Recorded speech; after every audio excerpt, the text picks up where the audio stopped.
All right, good evening, and welcome. We'll call this meeting to order. We're meeting in regular session, so we don't have to vote, but welcome to the community forum. Yes, welcome to the So before we begin, I just wanted to lay out the process and that we're going to follow tonight and some general guidelines.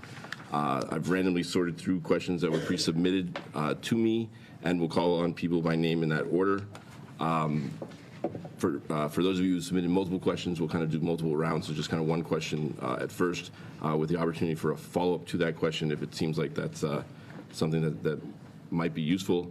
I do want to preemptively just let everyone know that we really won't be able to answer questions related to personnel or children or anything that may have sort of legal and privacy concerns. So just when you're thinking about the way you're phrasing your question and everything, just try to avoid talking about individuals, try to avoid certainly talking about different kids, and in general just help us so that we can answer your questions.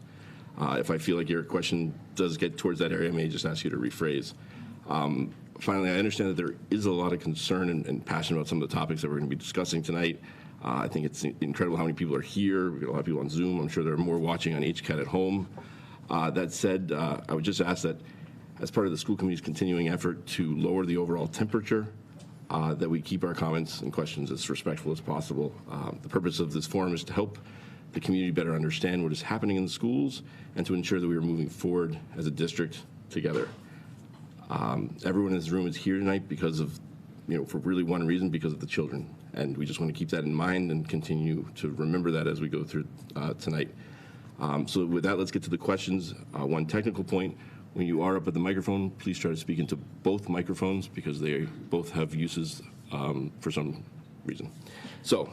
And if you could please identify yourself. Oh yes, and please identify yourself and your address.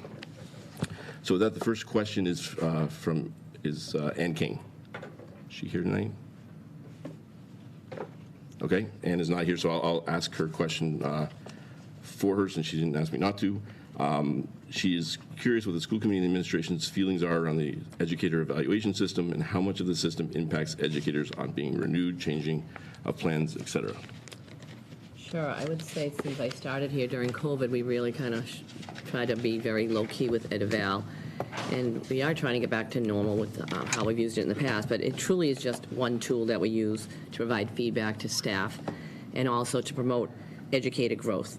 So I can't say definitively that the purpose is to be a positive influence on educators and help support them in being observed in your classroom and have administrators come and give you feedback and also provide any supports you might need.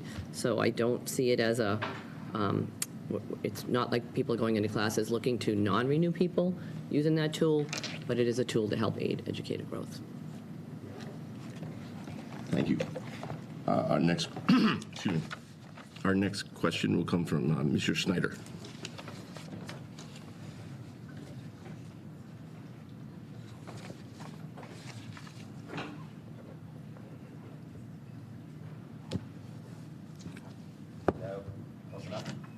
I think so. So Aaron Snyder, second grade French immersion teacher, Placentino. My address is 325 Oak Street, Westwood, Massachusetts. And my question was, with an increase of social emotional behaviors seen by students at Placentino as well as other schools, was there any consideration in using funds to find new counselors rather than spending it on 3 new coordinators? And then, I don't know, as a follow-up, because I know, Dan, you saw my question, was, do you not think the district has become too top admin heavy? So Jerry-Ell and I can probably address the mental health portion of that question. I think for those of you that watched us last week on school committee, do I need to be? Yeah, so they can hear you home.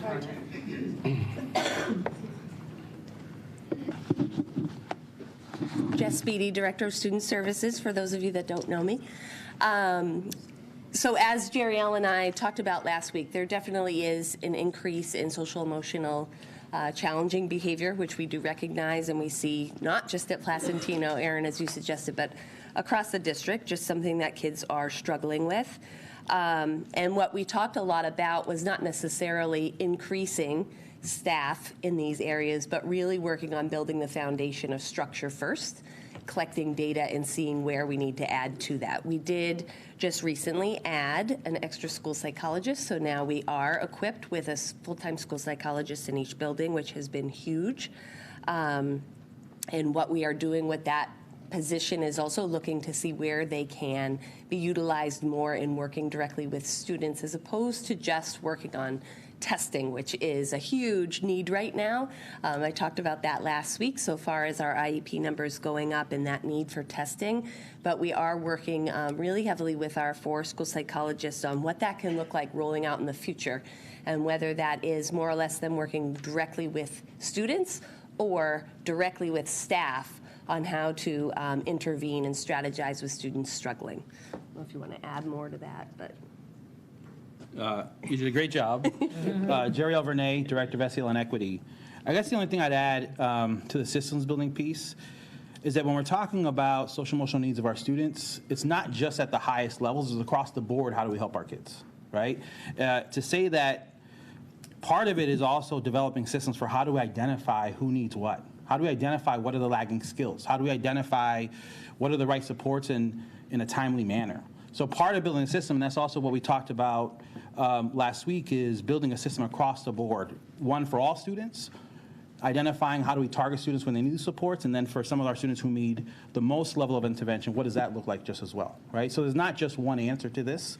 And then the last piece is making sure that we're identifying that we're capturing the right pieces of the data to make informed decisions just as well. I have a lot of colleagues who work in other districts who utilize ESSER funds or money that came with COVID to augment some of those roles. But now they're finding themselves laying some of those roles out, right? So one of the things that we want to make sure is that we're building a system and identifying what is the best way to build our capacity, and if that means that at some day we talk about staffing, that we do it in a way that's systemic so that we don't find ourselves having to cut those roles because it was grant funded or funded with some one-time funds. Lisa, did you want to add to that? Yeah, I just wanted to add like one piece of kind of historical context. Lisa, can't hear you, sorry. Oh, okay. That's great. That's HCAP. Okay, I'll talk louder. So just wanted to add some context. I'm just finishing up my 8th year on the school committee, and I was budget chair for 2 or 3 years in the middle of all that. Every year, every budget cycle, social emotional is topmost. That is one of the first things we talk about in budget subcommittee. And if we have any money beyond level services, every year that has been something that we've prioritized. We added a BCBA, we implemented Mindshare, the school psychologist, I think, was referred to, but that has been the case every year in the last 8 years since I've been on school committee. And even though the faces have changed, I've been with Cynthia the whole time, but everyone else has kind of changed over. Regardless, every single year, that has been one of our key concerns, and that has only intensified since COVID. We are all keenly aware, some of us very personally aware, of the social emotional toll that the pandemic has taken, and we are very aware that there was a lot of social emotional stuff going on before the pandemic. So that is something that we are always looking at district-wide. How can we use the budget cycle to support what's going on with kids socially and emotionally? And I'm very confident we'll continue to do that because it's something that, in my experience, every single school committee member has cared about very deeply. So can I just add, your final question, Aaron, was related to administration, and so Keith has the historical context for that more. I can just speak to, since I've been here, the one administrative position that we did add at central office was the Director of SEL and Equity. Thank you, Jerry Renee.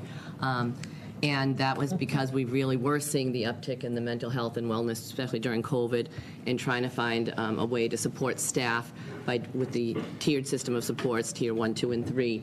And as a result of having Jariel here, we've been able to get a ton of grant funding to bring into the district to train teachers. So I still feel that it's a critical role and has been a very welcome role in the district, but that was the addition that I've seen since I've been here, is that we did add this additional administrator at the central office. I don't know if you had more to add to that. Yeah, and Aaron, and actually for everybody, over the years, having been here for a few of them, we've had administrative go up and down, and it's usually more about openings versus anything else. Like we had a 9-year gap without a tech director. We had a 2-year gap without a student services director. It goes up and down, but again, as Dr. Kuska had said, the only new administrative position in the last, I can't even tell you, well, at least 22 and a half years would have been Jariel's position, so. Great. Can I just add on by BCBA means, just so people understand? Board Certified Behavior Analyst. And Oh, again, sorry. related to what Jariel and Jess were both talking to, again, because we are seeing a significant uptick in behaviors related to kids that were dysregulated with socialization, and some of our students started their pre-K kindergarten careers here on Zoom full-time. So we're playing catch-up now, and that's why we really support the needs for those roles and keeping those in place. And the school psychologist that was added last year, Keith, do you recall for how long? We were seeking that for over an extended period of time before it could be funded in the budget. Correct. To get back to the 4 that when I started here we had 4, it had to be probably the last 3 or 4 years before we got the position, which we did 2 years ago now. So yeah, it's So it was a request over an extended period of yes, time? which absolutely. Thankfully, we were able Absolutely, to fill correct. last year. And again, we've been gradually increasing as we've been going along and holding it together either with contracted services or partial positions as we move towards that, so. Right, with the increase in student needs related to, again, SEL and so forth, we've also seen an uptick in evaluations as a result. So having 4 full-time people is really critical to get those evaluations done in a timely manner so that we can assess the needs of students and develop an IEP if one's going to be developed and move forward with their plans. And what was it, Lisa, 4 years ago that we added that extra adjustment counselor at the high school? Oh, yeah. Remember? Yeah. So that was, That was again, not this, long ago. as the needs come and go, we add or subtract the staff as necessary, so. And I think we can engage in additional discussions looking forward to next year for the next budget cycle. And we're open to input from the community about that, about how to better support and to also have ongoing conversations with administration here, Jess Beatty, Jariel, everyone here. So Yeah. please, we usually hold 3 or 4 different office hours with the community regarding budget, typically in February and March prior to going to town meeting in May. So we look for that input, so please provide us with that. Continue the discussion. Yeah, and you can just email us too. You don't have to come to a meeting. I mean, I think that's going to be a sort of a theme throughout everything is increased communication, just both from us, but also from you and what you're experiencing and what you're seeing, helping us to understand what we're missing. So that's very important. Everyone good? Great, thanks. Great question. Next question is from Nicole Smith.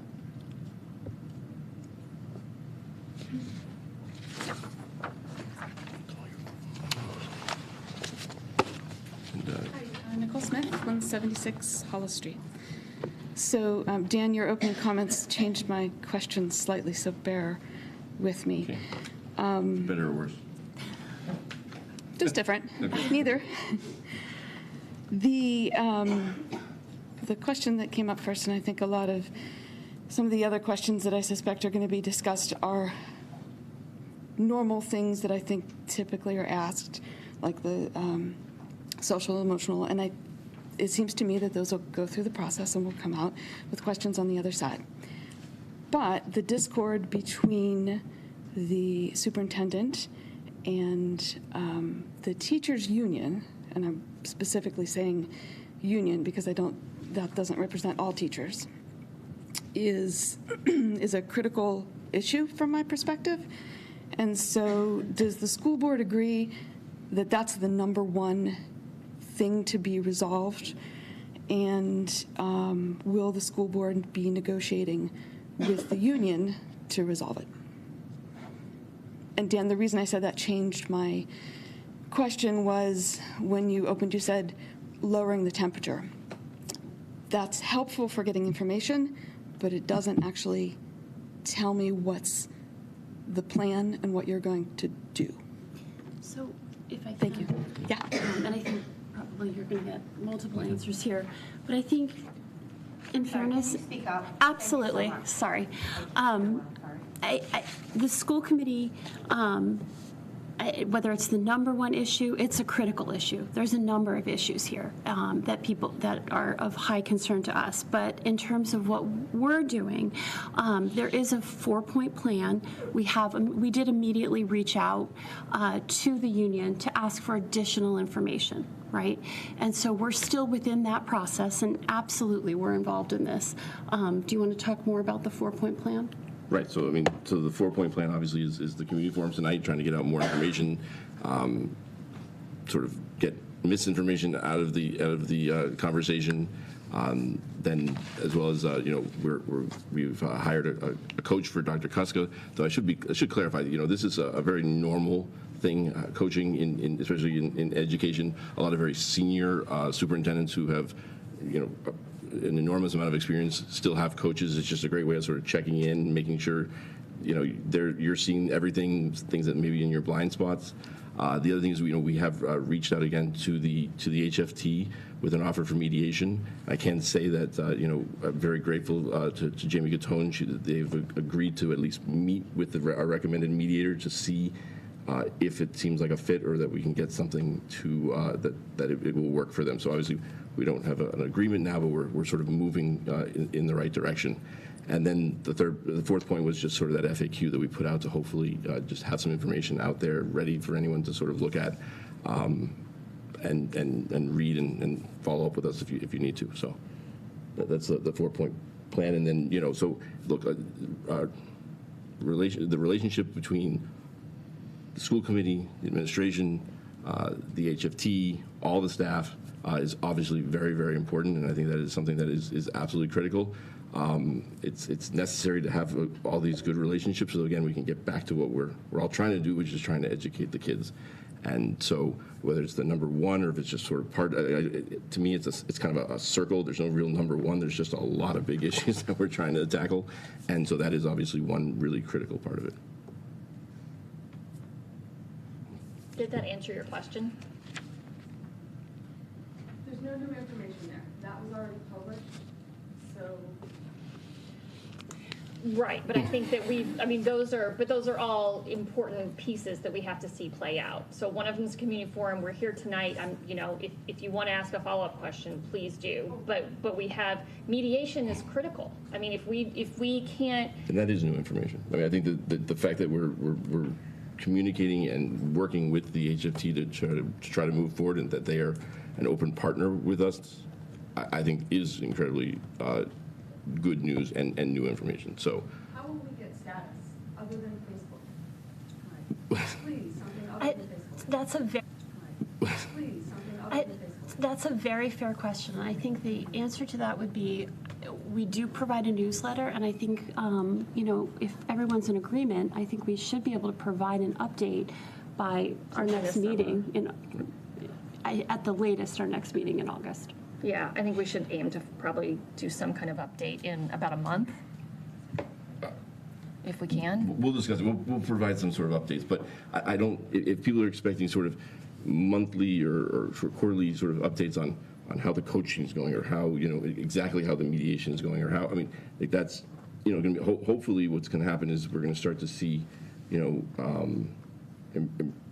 changes and improvement in different areas of the school, and that we'll be solving a lot of the problems that are on people's list of concerns for what's going on in the school. So I think when you talk to your kids' teachers, you'll hear more about what your kids are doing, and not necessarily about their concerns. I mean, it's going to be again, we're lowering the temperature, we're addressing people's concerns. I think it's going to take time, and it's going to be a process, but I think that will be the biggest sort of barometer of how we're doing. Yeah, and this is, since I'm the chair of the communications subcommittee, perhaps folks are thinking about like a specific timeline as far as feedback from us as to how these things are being carried out, right? So we don't really know that as of yet, other than like the date of tonight's thing, but with things like how it's going with the coaching, how the mediation is going, that remains to be seen as far as the talks that you've been having with Ms. Gattone about meeting with the mediator. and our continued work as far as that goes. Some of the ways in which we can get that information out to the community will be through the communications subcommittee. So through, in the past, it's mostly been newsletters, but as we move forward into this new organization of the 7 of us, we're going to plan to have more office hours and different means of communication as far as that goes. So that was not very specific as far as what our timeline is, because we don't know yet. We don't know when we'll be able to get the mediation going. But more concrete timelines will be forthcoming, I guess. Great. Next, we'll go to Dan Lovely. Is he here? Okay, well, he had asked a question about increasing concerns with students accessing and using ChatGPT, Google Bard, and any other AI model, and sort of what the schools are doing and planning to do to address AI concerns. Dan, do you want to? Sure. Hi, everybody. Dan McLeod, Director of Technology, Digital Learning. Dan Lovely, I appreciate the question. It's on a lot of our minds. So right now, our digital learning staff is learning. This is not going to stay, so I have to hold it. As much as possible about this. We started with ChatGPT, and then Bard came out, so we're trying to figure out what the best fit is for teachers and students. We're not quite there, so for now, I know one of the concerns was ChatGPT and Bard, students have access to it. That is not the case. It is not accessible by students because of privacy reasons. Both those products, we do not have privacy agreements. Teachers, however, do have access to those products, or at least ChatGPT, but we haven't honestly done a great job educating our teachers. We're still trying to learn as much as we can about these systems and how they're going to impact students and education. We know they're going to be valuable. We're planning to make recommendations to the school committee early fall as far as what we need to do for teachers and students. So stay tuned. Thank you for the question. Great, thanks. And just speaking for myself personally, I mean, I do think that this is a clearly rapidly evolving landscape, and it's something that I think that we're going to eventually need to sort of take up through policy and try to figure out ways of how it can, based on recommendations from the administration, how what we want to do with it and how we want to limit it and its overall use. So, the next question comes from Michael Kla. Is Michael here? Okay, so one of his questions essentially had to do with tracking the sort of turnover in teachers and how that is, who sought employment elsewhere. So do you want to talk about turnover and different? I can give some updated retention and That'd be everything. So I think, obviously there's been a lot of questions about retention in the community, in the district, and looking at other districts and how we compare. I would say just personally, I don't have just one answer to that question, right? Definitely there's a perfect storm happening here. So we had, during the height of COVID, a longtime superintendent exited, and a new interim superintendent, myself at the time, came in, not knowing the district, wearing masks, not having any opportunity to build relationships. So we went through 2 years of trying to survive together, and this is year 3 now, and just settling back to normal. We have seen some turnover. I do have some updated numbers. Again, I don't know that I have all the answers, but I just think there's not one specific thing that I can point to at the moment. I did look at I had my assistant help me with the data back to 2017-18, pre-COVID, just to get a sense of the numbers overall. So in 2017-18, we had 31 positions turnover, 2018-19, 48, 2019-20, 41, 2020-21, 96. Our first year of COVID, we saw lots of people exiting. 21-22 was 97, and currently 22-23, any resignations we've received for the end of the school year, we're up to 43. So, my sense was that, like other districts, we were going through our high turning point with COVID. We had a lot more retirements than usual. I have some other data specific to teachers, because I know that one of the questions was specifically just to teachers. So in 2021, we had 36 teachers resign or leave the district for other reasons. 21-22, 35, and currently we're at 20. So definitely there's some work to do, and I think this is something we want to tackle and look into much more deeply going into the fall. One of the things we've noticed most significantly is our paraprofessional turnover. That's of great concern to me because some of that is legally compliant, tied to student needs, IEPs, whether one-on-one or para support. And we have to provide those services to children, and they need them, particularly with our behavioral needs that we talked about tonight. So that is an area of concern that we are really trying to delve into. We've come up with some ideas for bringing in some type of mentoring position of some sort for paraprofessionals. We haven't rolled it out yet, but related to hiring. Do you want to talk a little bit about that? Because it was actually Mr. Boudet's idea to try to have. We have mentors for teachers. That's part of our DESE expectation that we provide mentors to teachers, but we haven't done that with paras. So we're looking into trying to devise something similar to that. And so the thought process was that since the paraprofessional position in general turns over more frequently, to figure out how do we do mentoring kind of just in time as they transition during the year.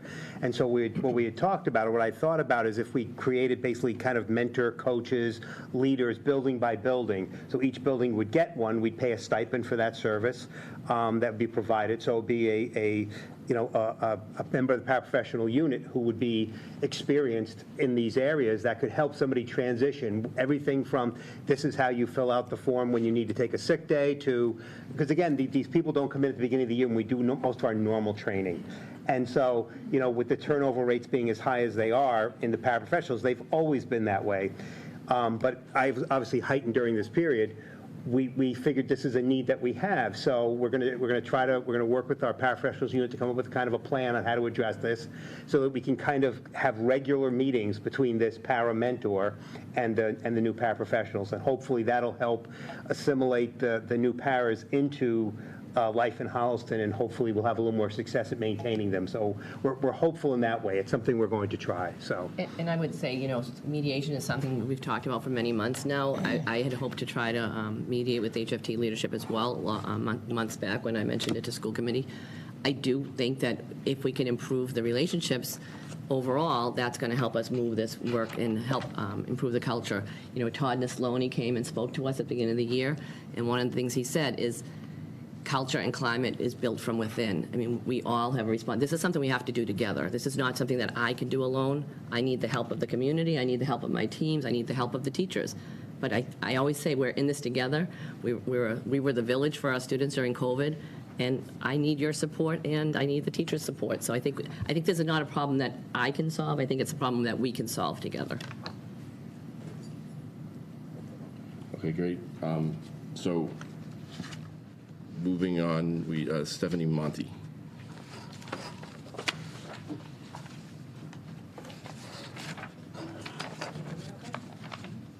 My name is Stephanie Monty, 207 Menden Street in Hopedale.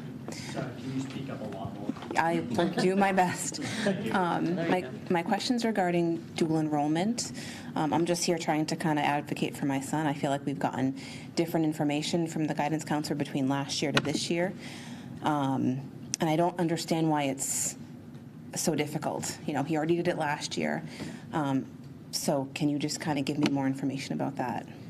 Let's just keep to the dual enrollment process, and just away from your personal situation. But yeah, but I would hope that the information you give can kind of help him along that process. I was able to speak to your son, yes, and I got the email this weekend. So I'm just gonna the process itself, because I didn't have time to do homework on specifics to the individual. Is we have a procedure which you may have seen on the school committee website, IKFH-P, and it talks about how a student goes about seeking dual enrollment. We have had some since I've been here, and the process has been that they submit a petition to the principal by February 1st. Then the principal will give a decision by April 1st. And then you may request to meet and bring it forward to the superintendent, and then I have to bring it to the school committee for approval. So not having had time to dig into the specifics of this individual, I can't speak to that process, but I do need to get more information, and this is something that Ms. Bodley and I can speak to as well, as far as the timeline. So when it's like a continuing, because he already did it last year, so when it's like the next year, isn't that kind of automatically? So again, like you're already a student at a college, I can only right? go by the ones that came up to me into school committee, so I can't speak to unless that's something in the history that I'll need to get. But I don't remember one coming up to the school committee last year through me. That's that I recall. Okay. Great, thank you. Ann Canoni.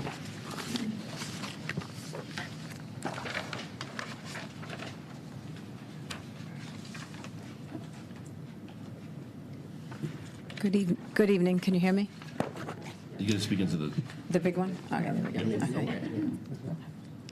Good evening, Ann Canoni, 1135 Highland Street. I'm also a teacher at Holliston High School. So this year, 3 new district curriculum coordinators were hired at Holliston Public Schools. Dr. Kuska has publicly stated on more than one occasion that these new district curriculum coordinators came at no cost to the district. We feel there has been a cost as it relates to services directly supporting students. In the past, a science teacher would on occasion teach math courses to help increase the number of math sections that could be offered to students or reduce the number of students enrolled in a class. So this way we wouldn't have to cut classes or that class size wouldn't be too big. As you know, we had a science teacher retire at the end of the 2022 school year. At the same time, Dr. Kuska informed the HHS leadership team that she was not filling the science position. Some of these funds would be used to fund the support the 3 new district curriculum coordinators. The science, technology, and engineering and math department leaders expressed their concerns to Dr. Kuska. We shared that eliminating this teaching position would have a negative impact on services that directly support student learning. Filling this position would continue to allow the science and math departments to share resources and meet students' requests and needs. There is data to show that we need an additional math teacher. Currently, there's a data to show that we do need additional math teachers, or at least partial math teachers. I'm sure the HHS administration could share the data that supports this request. Are there plans in the budget to reinstate this position and hire a math and science teacher? Thank you. So all hiring decisions and is based on enrollment and needs, and through the budget process, needs, we bring up priority needs. Each principal brings forward, usually we start the conversation, I'd say, Keith, in November, we're meeting with principals. And at that time, principals would bring forward data as Ian has suggested. So I have not received data specifically saying that we need additional teachers in math or science at the moment. I'm not saying that wouldn't come up during the next budget cycle, but I will say that this year, due to a need to increase our continuum services at the high school, we have a number of students going up from 8th grade to 9th, and data was brought to me during the priority needs process to request an additional special educator for FY24, specifically to HHS. And that request was approved due to the data presented. So I'm definitely a proponent of data. If there is data to support that and it's brought up through the budget process, then we will certainly look at that and see what the priority needs are at that time. But up to now, this is the first I'm hearing that we need additional math services, to be honest with you. But I guess I would like... And can you just come to the mic for the follow-up? I can't put my voice on.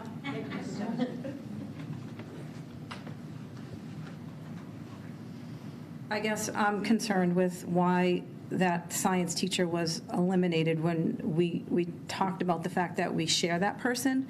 And, now we're in a situation where we can't necessarily support all of our students with class sizes. And, Sylvia and I'm going to put Sylvia on the bus, I'm going to bring Sylvia in. Sylvia and I did talk about that, and we brought it up at a meeting last year before the changes were shifted, and it's just a big concern. So it's not about, moving forward. It's like what happened last year when we didn't replace that chemistry teacher. So, thank you. Thank you, Ann. Anyone? Okay. So the next question comes from Carla Scocco. She did tell me ahead of time that she wasn't going to be here, so I'll read one of her questions. So can we articulate a common set of educational values that all stakeholders agree to work towards and strengthen? And I think that's sort of, does someone on the school committee want to hear? I mean, we do have our strategic plan. I can speak to that since I was on the strategic plan development committee. Sorry, everyone, I'm running back and forth. Just in case you didn't know, I'm just running the Zoom and admitting people to the Zoom. So, sorry for all the running around. As part of the strategic plan development process, we also articulated a set of core values and beliefs throughout the district. And you probably all know the strategic planning committee had teachers, parents, all different folks from the community on it. And it was a year-long process. So we have a set of core beliefs and values, as well as a mission and vision statement, and then the strategic initiatives for the plan. So yes, that exists. And I would point you to the strategic plan, I guess, but... Which is on our website. Which is on our website, yeah, thank you.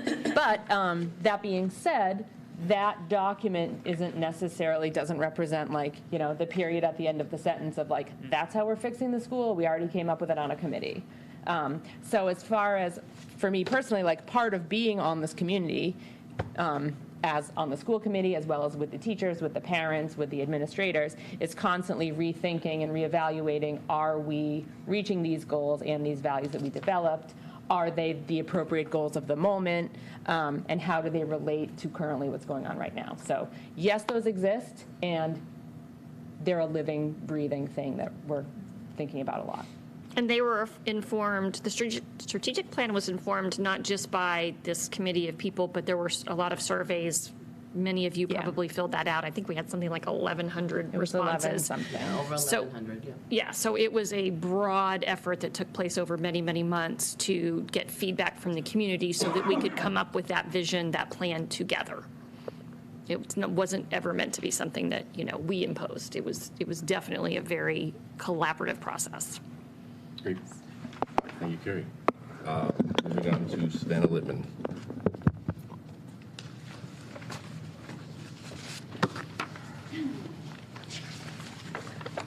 Hello, Savannah Littman, 27 Pearl Street.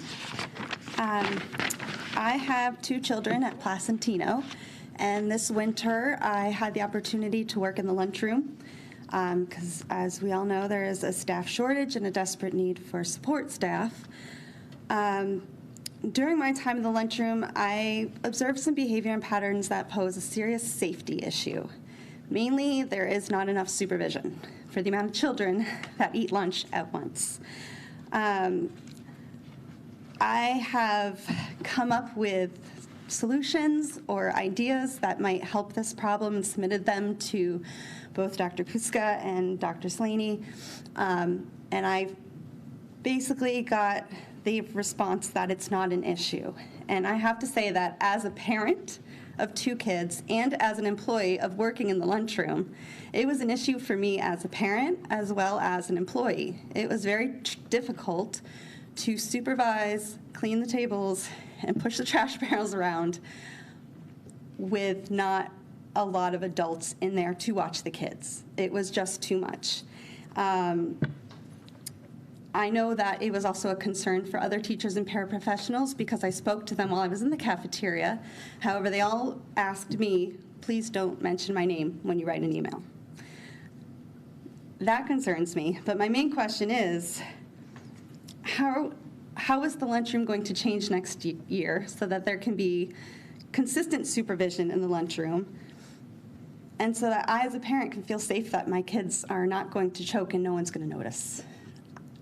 That's really my biggest concern, is that something's going to happen while the lunch monitors aren't paying attention because they're cleaning the tables and no one's watching the kids. Thank you. So I know Dr. Slaney had responded to you by email once or twice, Savannah, but I do want to say safety of students is of the utmost importance, and we put additional safety protocols in place as a result. Today you heard us talk about staffing related to student safety and needs, behavioral needs, the continuum at the high school. When we need more staff, we bring it forward as a budget priority, particularly if it's around IEP concerns or safety concerns are probably getting up to the top of the list now. We always review and update our safety protocols as needed. We'll modify staff as needed. You are correct that we have had trouble filling some of these positions. That has been an ongoing challenge. But we have developed additional training and safety protocols to ensure that staff know some of our, some of the drills that we've done. We found out that we weren't getting all of the staff to those drills, for example, so we put in additional ways for next year to make sure that every single staff member gets the training at the beginning of the year and not waiting till later in the year for our safety drills or emergencies. I don't know if Dr. Slaney, if you wanted to add anything specific to the building, but this is really more of a pre-K to 12 concern of how we staff all of our buildings, so I can speak to that piece. I don't know if you had anything to add.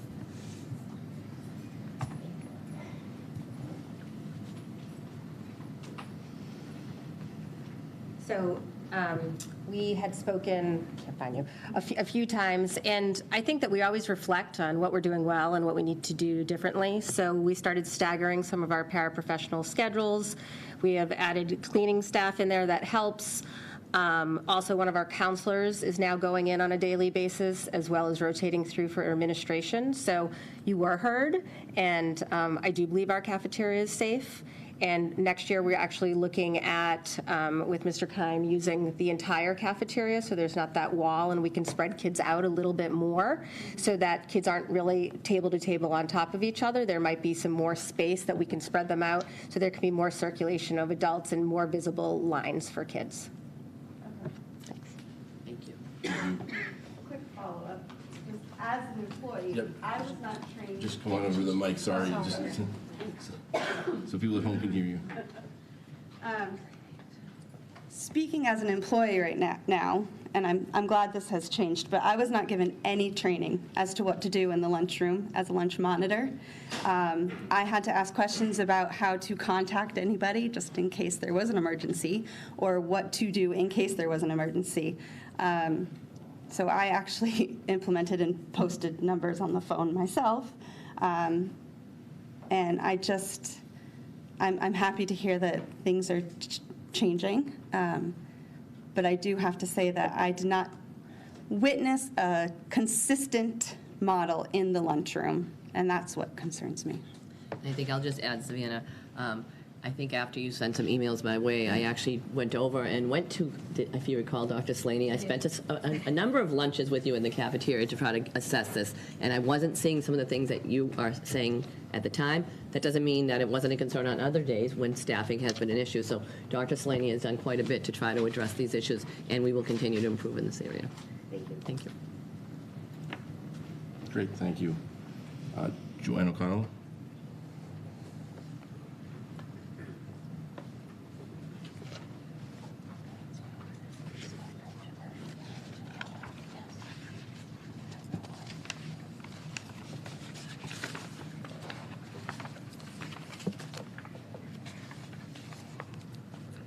Hi, Joanne O'Connell, 35 Erin Way. With regard to equity in the different programs in the Holliston Public Schools, and specifically with regard to the French immersion program, are all of our students given the same access to special education services and other academic services, like speech and language, math, reading interventions? My understanding within the French immersion when it comes to math, and also within Montessori when it comes to math, if the traditional program needs more help in the math tutoring section, that it doesn't then trickle down to the other programs. So I will tell you that we've had an additional tutor that will be doing extra support in French immersion at the grade 3-5 building. But I also think that, Jess Beatty, you could probably speak to some of the other parts of the question. Is that in math? I think it's as needed wherever it's needed. Well, they can't do reading in French probably, or special ed, or speech and Right. Well, language. that's what I'm I'm asking more specifically about math. Well, within all three programs, is there equal access to the tutoring side of things? Jess, do you want to answer that? Yep. Okay, Jeez. thanks. Jeez. That's a great question, and we are, I think, it's a question that comes up doing the equity audit, too, that's going to help us sort of drive those decisions. One of the things we are looking at is our special education services across all programs. French immersion is one of the more challenging programs to provide in the French language. So we have at Placentino been able to find a French-speaking paraprofessional, which has been a huge plus. She's amazing, and that's been really good for kids. But we do provide the special education services in Pull-Out, but it is not in the French language, if that's what you're asking, which I think that's what you were asking. But all students that are in programs do receive their special education services, whether they're in Montessori, the general, or French immersion. That's what you're asking? Yeah, across special ed, math. I can answer, Matt. Okay. Dave Keim, principal, Miller School, also 442 Fifth Street. Our math intervention is done in English, and so all the kids have equal access. We just find out we're using our STAR assessment, we're using grade level assessments, and from that information, we're able to tutor them in math in English, but they all have equal access. Okay, Yeah, I don't think Yeah. the language matters really, but I Nope. was just hearing that they weren't having equal access. Math is taught in English Yeah. in the French immersion program, but they all have equal access. Okay, thank you. Yep. Great, thank you, guys. Kim Ross.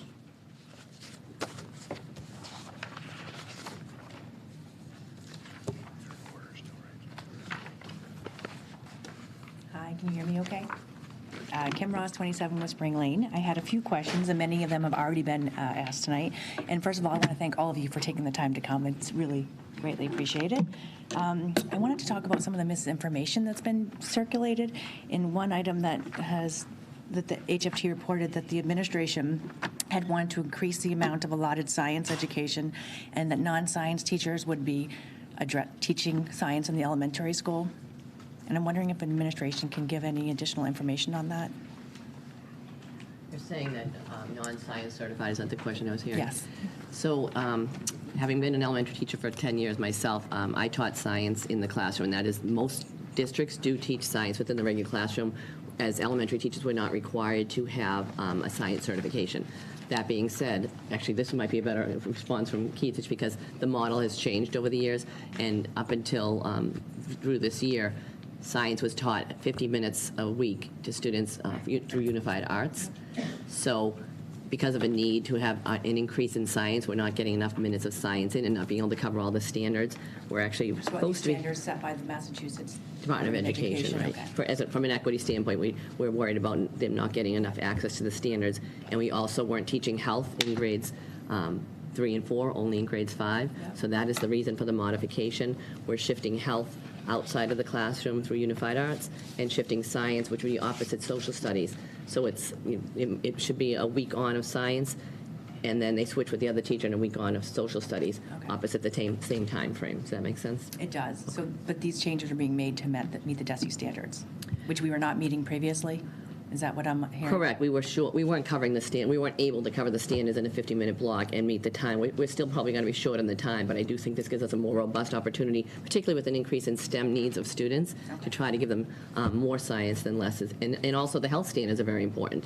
Only teaching in grade 5, similarly, not being able to cover all those standards for health, and that also becomes an equity need for students so that they're not exposed to some of the curriculum that they need. Okay. Thank you. Thank you.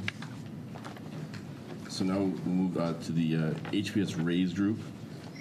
And since they were kind enough to sort of combine a whole bunch of questions from a whole bunch of people, I did offer them 2 questions up front. So are there representatives from HPS Raise here who can ask questions?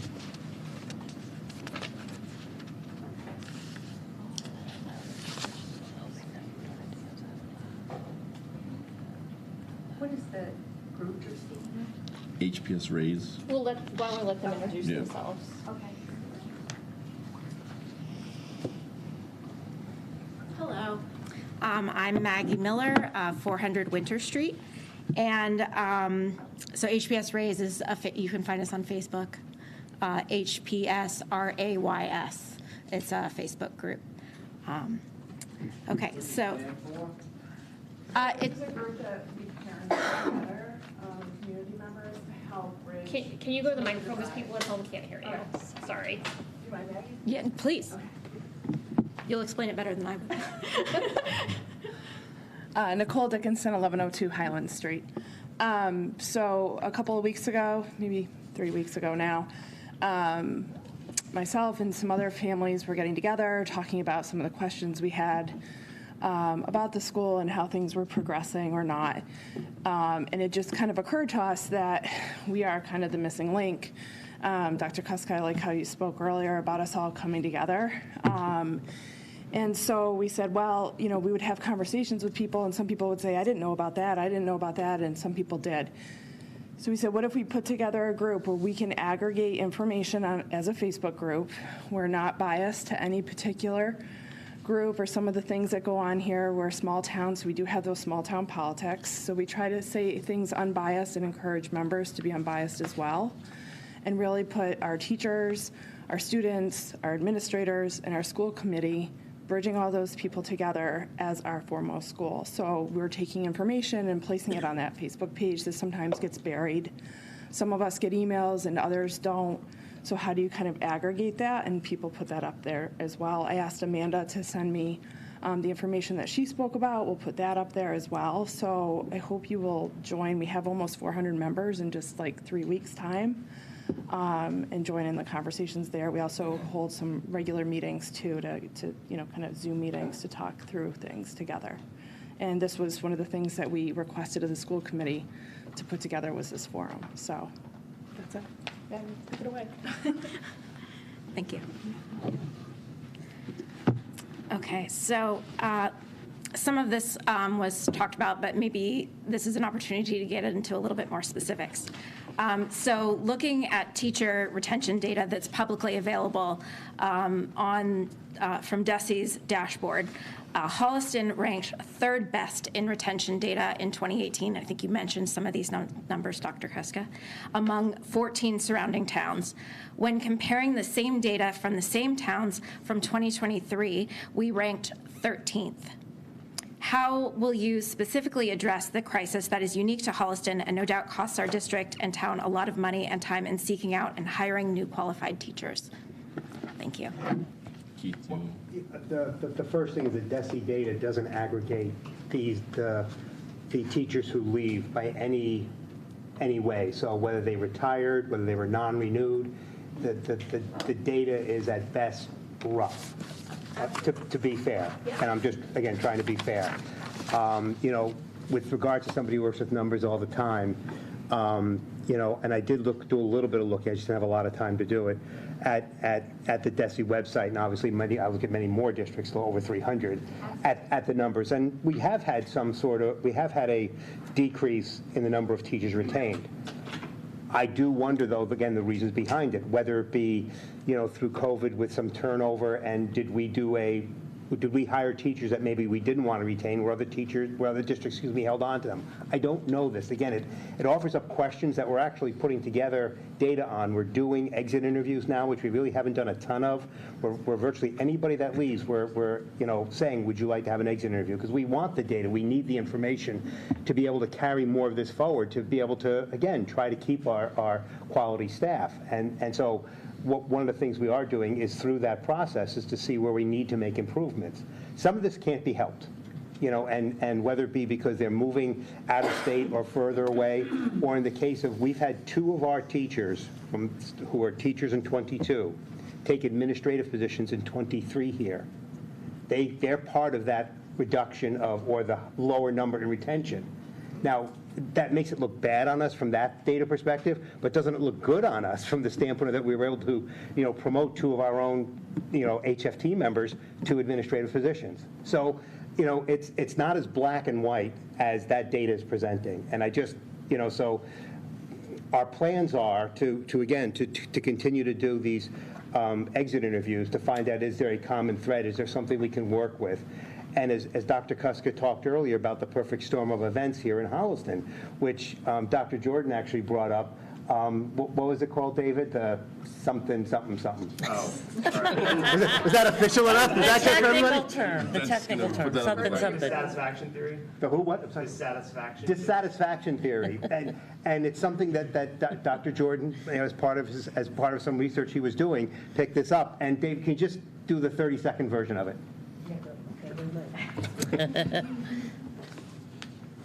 The short of it is that it's a research-based theory that when you have school committee and superintendent turnover, or school committee or superintendent turnover, you're going to have teacher turnover and declines in academic performance district-wide. And it's called distraction theory. For those of you wondering, Keith just blamed the school committee on all of the turnovers. Done. Well, one thing I will say, just to, we are collecting that data. We are trying to think of ways to improve and also attract. Attracting teachers is really important. We are in a little bit of a remote area for public transportation and all these things, and we've joined a number of different groups like the Mass Partnership for Diversity in Education. Mr. Bernay and I have attended, I don't know how many job fairs trying to attract to the district, and I do feel we have a challenge of navigating navigating the location as well, so we haven't been able to be as competitive in that light. So we need to come up with other ways to not only just get people here, but then help them feel motivated to stay. But we did have 24 retirements. The largest turnover we had in teachers in 2020 to 2023 has been 24 retirements. That's a very high number of retirements. And people have stayed in this district for a long time too, and they were ready to retire. So it doesn't mean they left because they wanted to early. It could mean it was just their time. So some of it, there's just so many factors that are into that. I just don't have one answer for you. So speaking for myself, if I might, I agree with what Dr. Kuska and Keith have said, except for blaming the school committee. But I mean, teacher retention turnover is incredibly important. It's something that I want to focus on over the next year, and want to, we're doing the exit interviews now, which will hopefully give us some more information.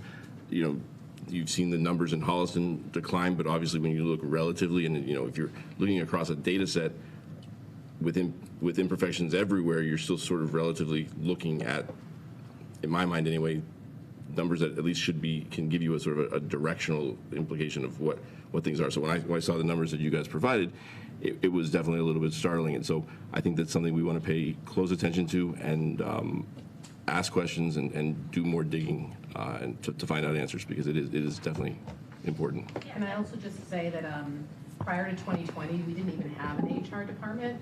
So, we have someone who actually is tracking that data. Before that, we didn't have that at all. So having exit interviews or any of that, we didn't have. We would know when people retired, but we didn't necessarily have, unless someone asked them, we didn't have a process. But now we do. You're right. That's why I can only go back to 2020 when I started working with my HR person to collect this. She's been starting to collect the reasons why people are exiting, and we have no data to really decipher that prior to that. Can I ask a redirect of the question? Do you want to ask the Ray's second question? He has a Go ahead. Hold on. Shinmaya Gogineni, 425 Underwood Street. I just wanted to understand, the data that was presented by Maggie, obviously, maybe the quality is not great. Is there an alternate source that we can reach out to? Unfortunately, the state doesn't track that at all. No, I'm not talking about the state. I'm talking about our school system. Well, we are starting to do that now with regards to, again, between the exit interviews, as the main source of that data on why people are leaving. Okay.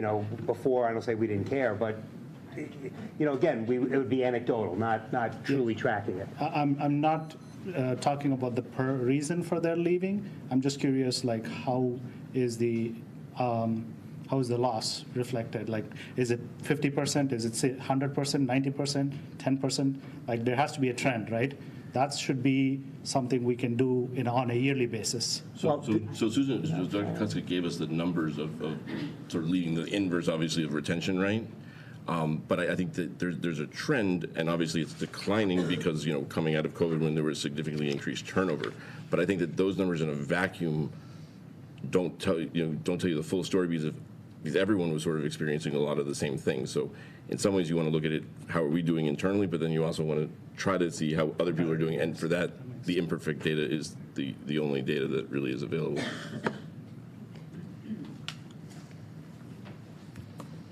Is there another question from the Raise group?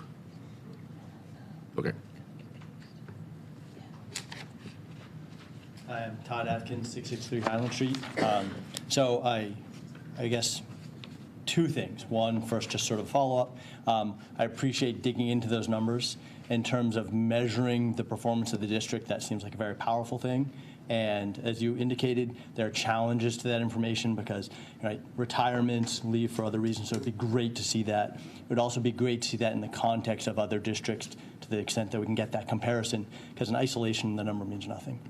I'd also like to acknowledge the mastery of an argument that both it's the school committee's failure and that we can't replace the school committee or we'll perpetuate the failure. Okay. Wow. So to my actual question. As an outside observer, it looks like we sort of have two different dialogues, two different perspectives on the past couple of years of events. And the expression is there are three sides to every story. what he said, what she said, and what really happened. So in light of that, I'm curious why the school committee is pursuing mentorship and mediation as opposed to investigation to try to combat, as you said, that misinformation that you're concerned is out there. Investigation into what? Into the past couple of years of events, right? The assertion from the Holliston Federation of Teachers is a very opposite. Well, to be clear, we're trying to move forward, right? So I mean, if you guys want, but we're trying to sort of move forward, mend relationships, work to. I mean, we can go back over the last 3 years and debate and argue and have those for all time, but that doesn't help us, sort of moving forward and ensuring that what we're doing is in the best interest of the kids. So if what we want to do is mend relationships, increase communication, fix the working relationships if they need to be fixed, and ensure that we have a well-functioning school district. And to be clear, there is an investigation portion to the extent that one of the first things we did was ask for additional information, the facts and information to support each of those allegations that you saw. And then we asked again. And to be transparent,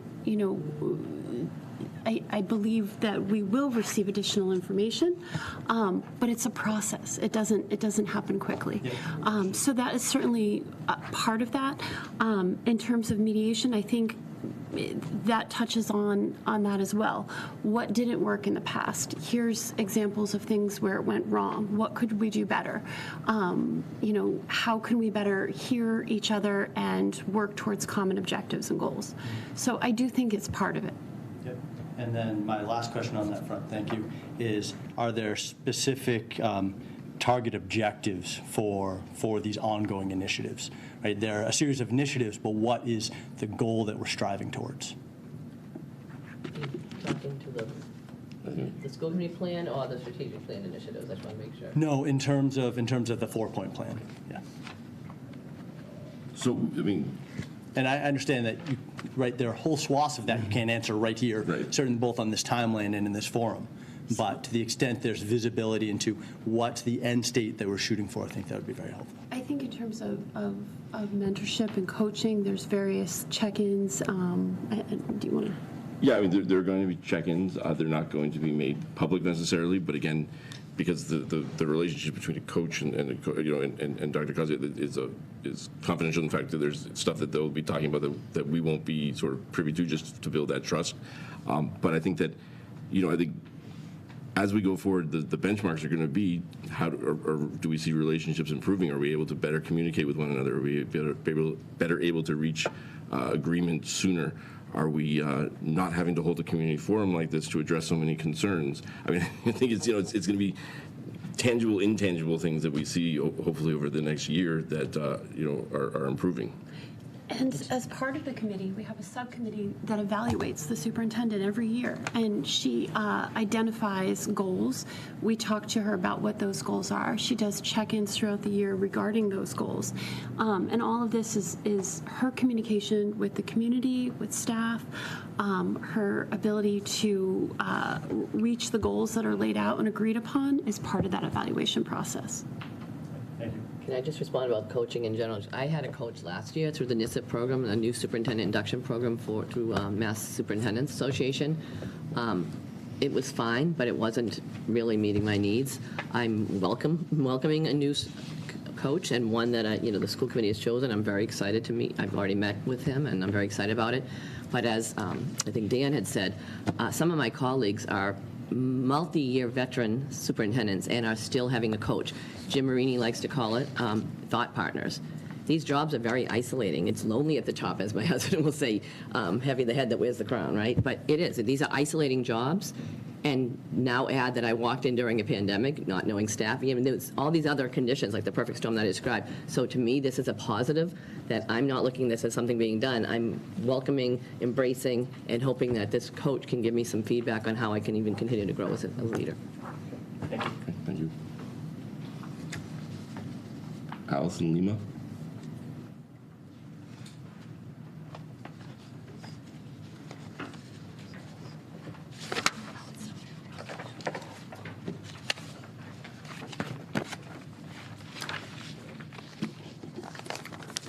Allison Lima, 59 Bogastow Brook Road. For context, my child started receiving reading support in first grade, designed for a typical student with reading difficulties. This continued for 3 years, with my child making little progress and the school never asking why. Subsequently, I've spent thousands of dollars for neuropsych testing, and with the help of an advocate, fought to get my kids the support they need. As my kids are in high school now, I have been through this process multiple times. Along the way, I've consistently been surprised at the knowledge gap in the district regarding what dyslexia is and how dyslexic people process information. With that background, my 2 questions are, through the lens of equity, how does this process work for students without a neuropsych or an advocate? And what is the district's plan for dyslexia-specific PD? And would the district consider starting a dyslexia task force? Thank you. Thank you, and I'm going to let Jess Beatty, I think you can speak in general terms without any identifying information.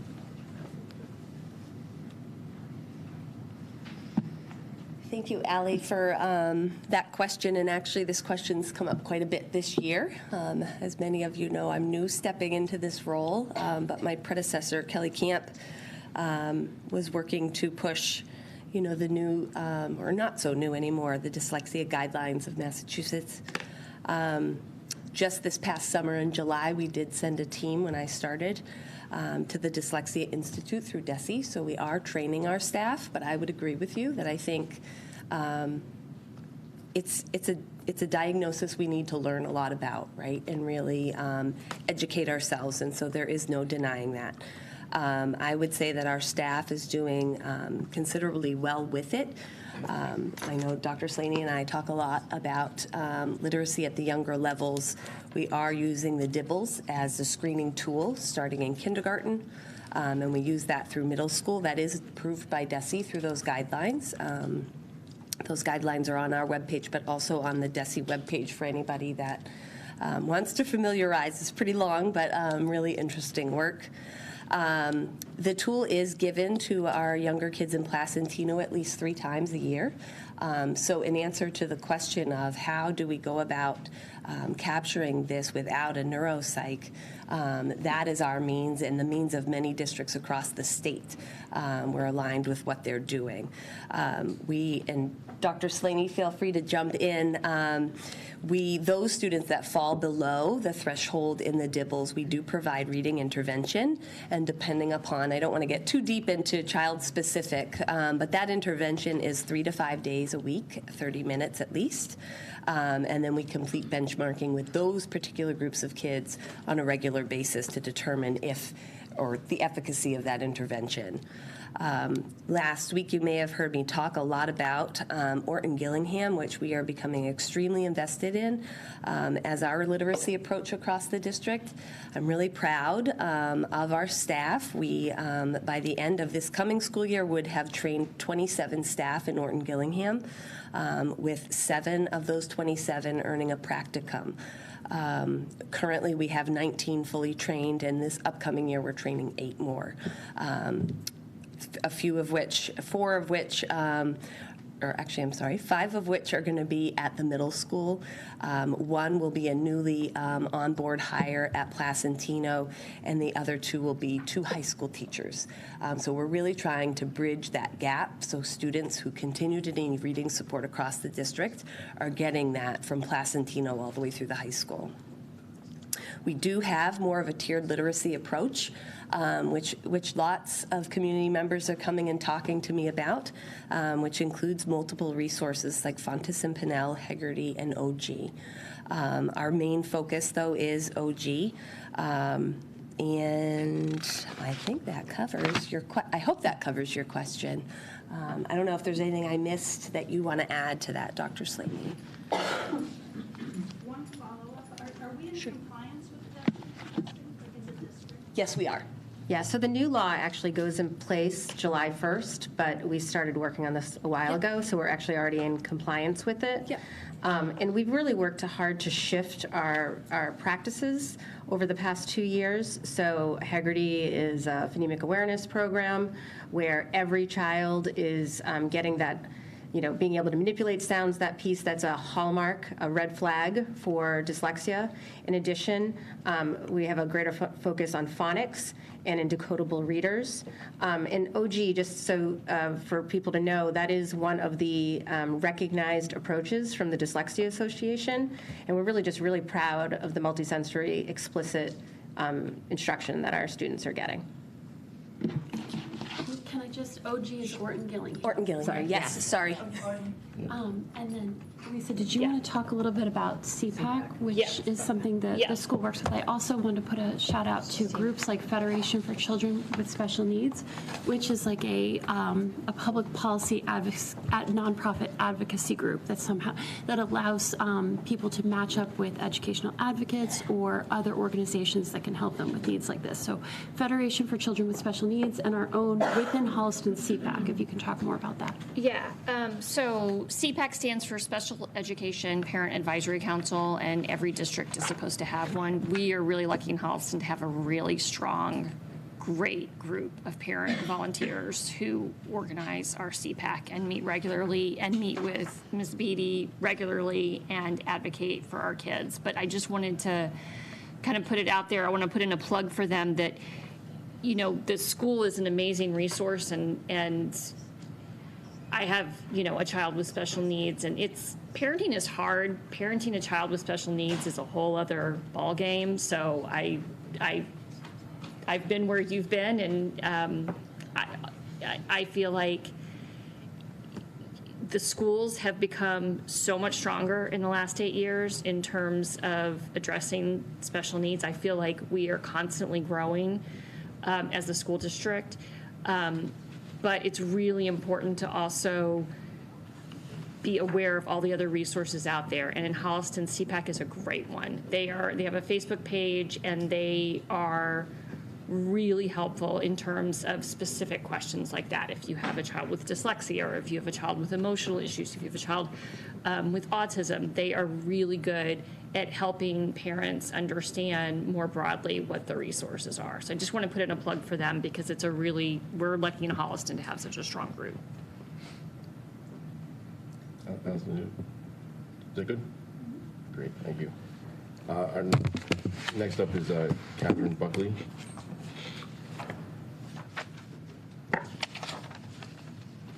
She's not, okay.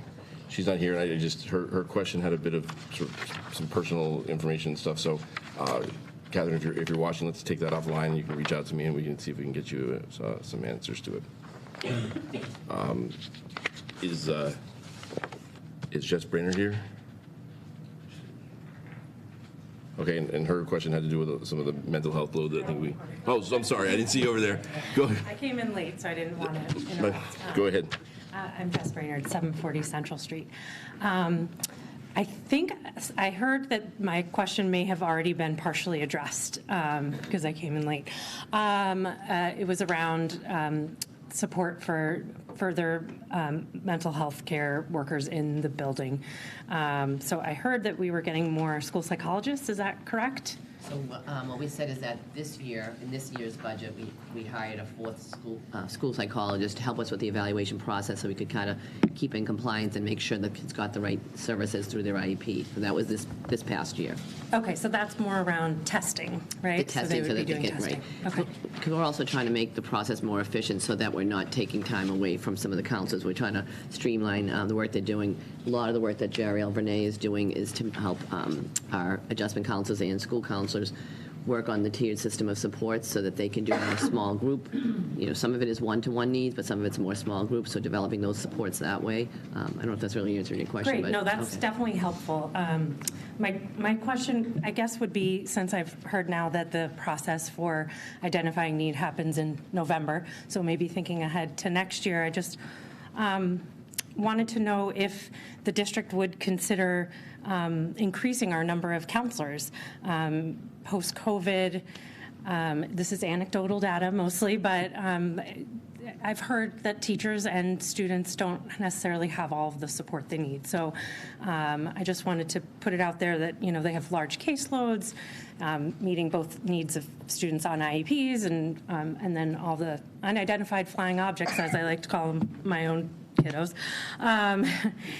who need a lot of support. So I know our teachers are amazing and going above and beyond with best practices in the classroom, but I just think we can't get enough of that kind of support, and I want to put it out there as maybe when that time comes, if we can, as a community, look at, our budget and if there is room to hire more counselors, I think it would really benefit all students. And we've heard a lot around behaviors and, just the multitude of needs that continues to be growing.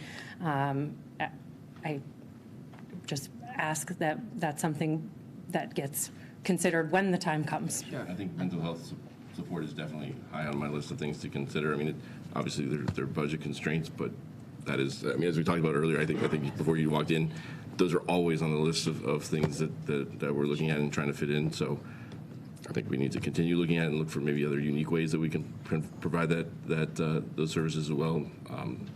But absolutely. So I know, Mr. Vinay, you can probably speak to some of the data we collect around this topic, so that will help us assess as we move forward into the budget cycle. I will say, though, counselors are one resource, right? We also have things like BCBA's, Board Certified Behavior Analysts, and we talked about that already. That is an area of need because of the fact that we're spreading those positions. So that might be something we look into because they help develop the behavioral plans. And then also ABAs. ABAs are Applied Behavior Analysts that work under BCBA. So it's not just, I think all of these roles need to be looked at and using data to inform our decision making around that. But Mr. Vinay, could you talk about some of the data we're collecting related to determining those needs a little bit, since you've done a lot? Sure. Thank you. All right, 15-minute presentation. He likes to talk. It could be longer. Yeah. So a couple things. Thanks for that question. So I think that we talked a little bit about we never want to hire positions or create positions or bring people in without making sure that we have the foundation, the right foundation to support those staff members, but also using data to inform why we need that work, right? But I will tell you some of the things we've been doing across the district that I think not only speaks to the work and the need, but also speaks to a lot of the conversations we've had, which is around how do we provide the right supports, professional development for our staff. And the reason I say that is because I think that previous to the last couple of years, when we think about our team, our schools have school psychologists, school counselors, school adjustment counselors, BCBAs. They have a full team, but as a district, there wasn't a district approach to how do we support those staff members? What are the skills we want to build across the district? What's the common language we want to have? In many ways, a lot of the work that was happening was really passionate educators at the school level, but in some ways lacking the district alignment around what are those skills we want to build. So in the last year, some of the things we've been doing to increase not just, I'd say, the counselor knowledge, but the knowledge across the district is offering trauma-sensitive courses, graduate courses for our educators. We've had over 40-plus educators take these graduate courses. We are continuing, and I'm getting emails every day for more educators who want to take these courses in the fall, so we're going to be offering Trauma Course 1, 2, and 3, where teachers can end up getting a certificate from Les University on trauma-sensitive education. We've offered brief cognitive behavioral therapy skill set building for all of our SSP members across the district. We also produce professional development around culturally responsive clinical support. So in other words, what does it look like when I'm supporting a student across all of the beautiful things kids bring with them? Gender, class, race, language, ethnicity. What does it look like for a clinical support specialist to really sit with someone and understand what that looks like and support a student with everything they have with them? We also have worked on skill building and building our Tier 1 efforts. So when I say Tier 1, that's another kind of like education babble. If you think of a school building, Tier 1 is the foundation. It's like the basement. So one of the things around educational research to ensure that no matter what you do at any higher level, your Tier 1 has to be strong. that has to maintain the foundation of a district. And one of the things we've been doing is ensuring that we're focusing in on that tier 1 across all of our schools. I'll save you for the rest of the kind of the presentation-ish, but one of the things at the last school committee, I know it ran pretty long, we're going to take snippets of some of that piece because we describe the different tiers and we describe what we're doing at every single school.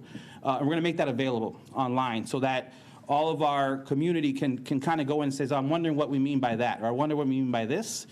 That alone won't answer everything, but I do think it'll help us kind of have different conversations around what it is we're doing across the district. And if we ever get to a place that we might need additional supports, we would have built the foundation for that to be successful.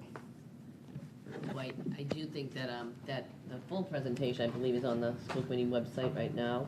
So we are trying to get all of our presentations and things up, and obviously HCAD has them, but the presentation itself is up. It's very long, but it is up there already. And then breaking it down would be helpful in the future if we can get to that. Great, so Rob, we're going to wait to the end for some other questions and comments. We're going to go back quickly through the other people. Aaron, did you had a follow-up comment you want to make?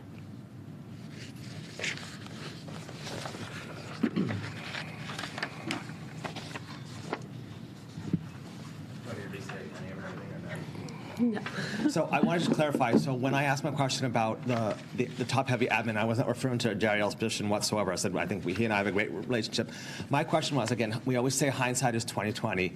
In thinking about the hiring of the 3 curriculum coordinators, the one that for STEAM, I'm just wondering, could that have been saved for later on, knowing with the increase of social emotional issues that we're seeing within our students and supporting the educators, both educators and paraprofessionals who are working with these students, could those funds have been directed more towards that service now and maybe those positions held off later? That was more my clarification about when I was saying admin top heavy. Okay, I didn't realize that you were referring to the No, and I apologize because I view them more as admin because they're not. I mean, I know they're within a teacher's contract, but I view them as admin because they're not teaching within classrooms. So that's why my differentiation. I hear you. So the district reorganized our curriculum positions because we were finding that it was challenging getting some of that curriculum work done.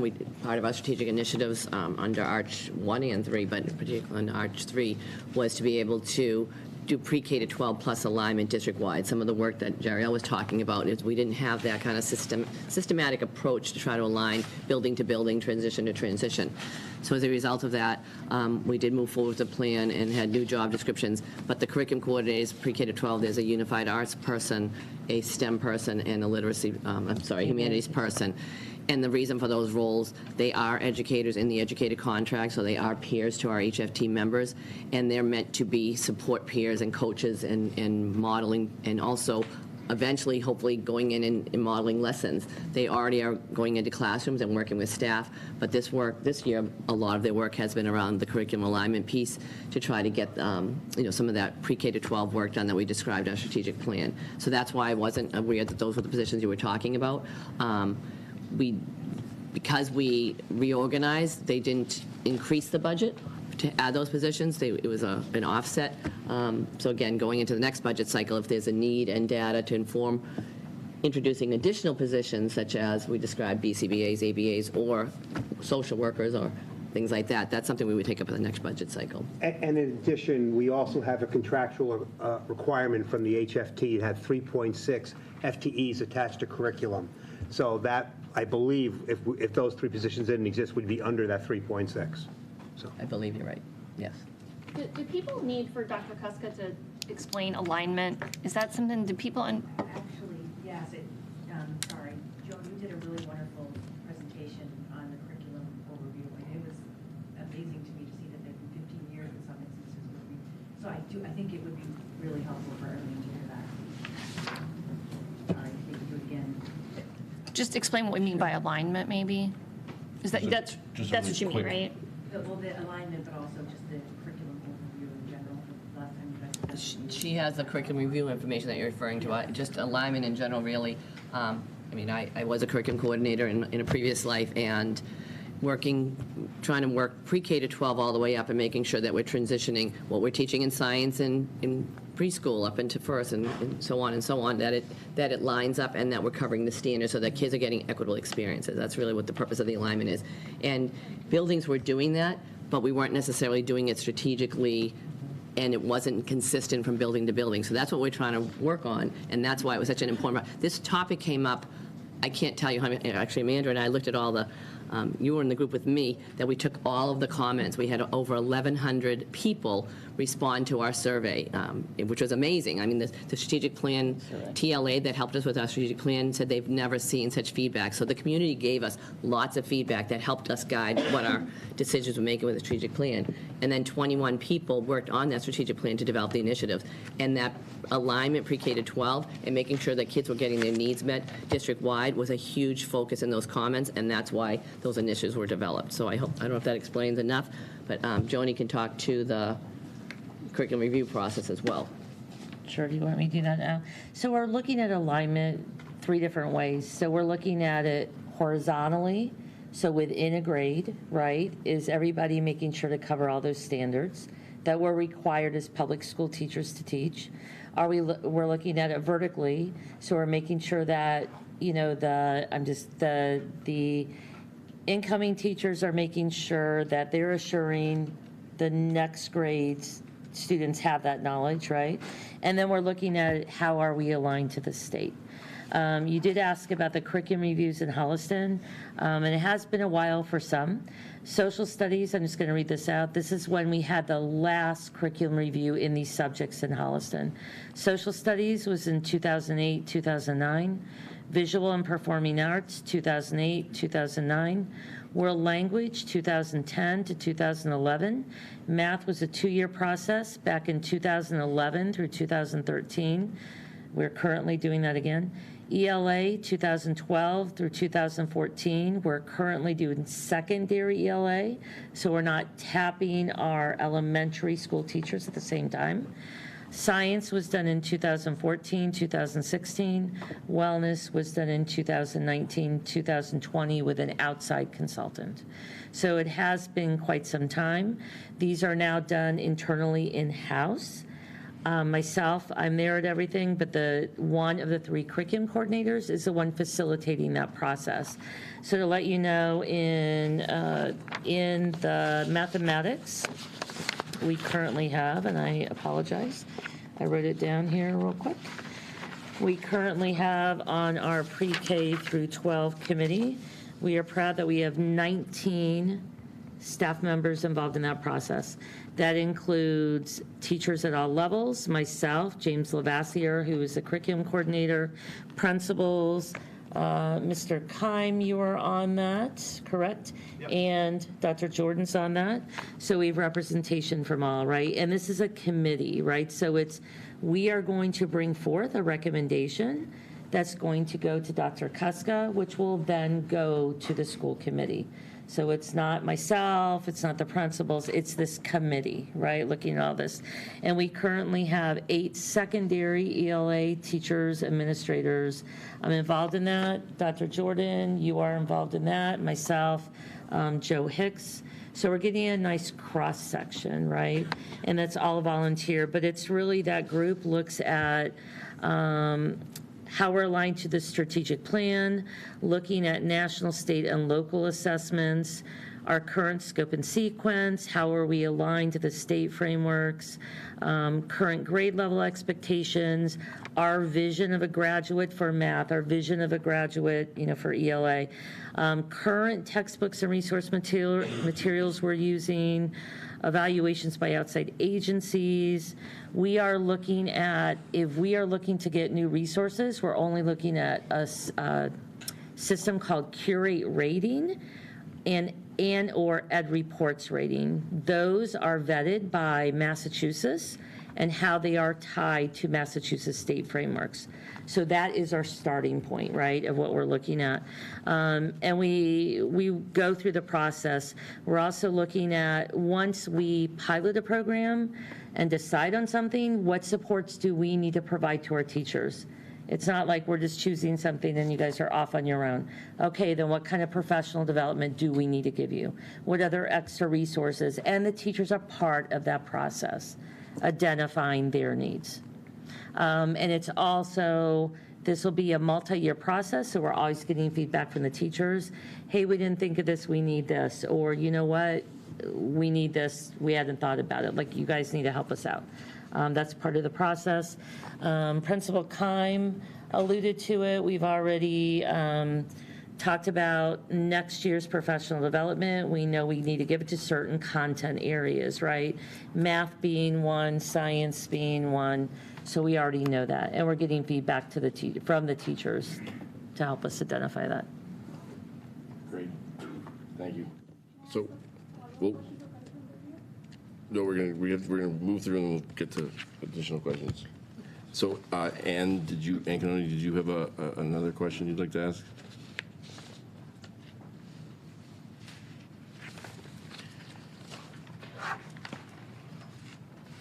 Hello again, Ann Canoli, 1135 Highland Street, and I'm also a teacher at Holliston High School. So this question sort of relates to everything that's been happening. I'm going to reword it a little bit because I think from what Dan said at the beginning and then talking about how the HFT officers and the school committee and Dr. Kuska are talking about maybe going into mediation, which I totally appreciate and I respect, but that's 2 people out of 303 people. And I think that I know we don't want to go backwards. I understand we don't want to go backwards, but a lot of people have a story to tell, and their feelings matter, and you can't change how people feel, and I just think that you need to keep that in. So that's just being said, but the reason it leads me into this question is, or my question here is that I'm the math and business department leader here in Holliston, and I've been, between being a leader there or a leader as an assistant principal, I've never seen this turnover rate at the district level. I mean, at the whole school level, and currently right now in the math and business department, we have 4 positions that we had to fill. That's a lot of interviewing to do. And so a lot of interviewing, a lot of trying to, I'm sort of ad-libbing here, but trying to recruit and retain people. So I don't think we can wait too long for this process because we had an amazing business teacher leave, and I'm sure you guys all know about our business teacher. She was growing the business program, grew the DECA program. She's trained in project-based learning, design thinking opportunities for all students, and just everywhere where we want to be as a district. And she's leaving. This just came up the past couple weeks. We also have an amazing math teacher who I worked with for many, many years. She's like the Pied Piper of the math department. Kids come to her all the time. They're in her room all the time. They're all there. She gave out many diplomas during graduation. And she just has the ability to build students' confidence in mathematics. And she's just incredibly valuable to Holliston High School. So she's leaving. We also have 2 retirements, one from last year and one from this year. So we currently still have 2 open positions in the department, one in math and one in business. The business teacher is new. But we have been trying, Ms. Bottomley can attest, we've been trying since March to fill these 3 positions. And we've offered them to some people haven't taken them, and we've interviewed every single person that has applied. So we really have a big need here, and I'm really concerned because I'm very passionate about the math program. I've been here, it's been my life. And I just, not my whole life, but it's been my career, I should say. And I just wonder, with a vote of no confidence in the superintendent, how do we recruit and retain top caliber educators? It's very hard to sit there in those interviews and really be like, oh yeah, because there is the elephant in the room, right? And I think that we can't wait to figure out how we're going to recruit and retain people. And I just, I don't know if there's an answer for that, but we do have 2 still open positions, and we're heading into summer.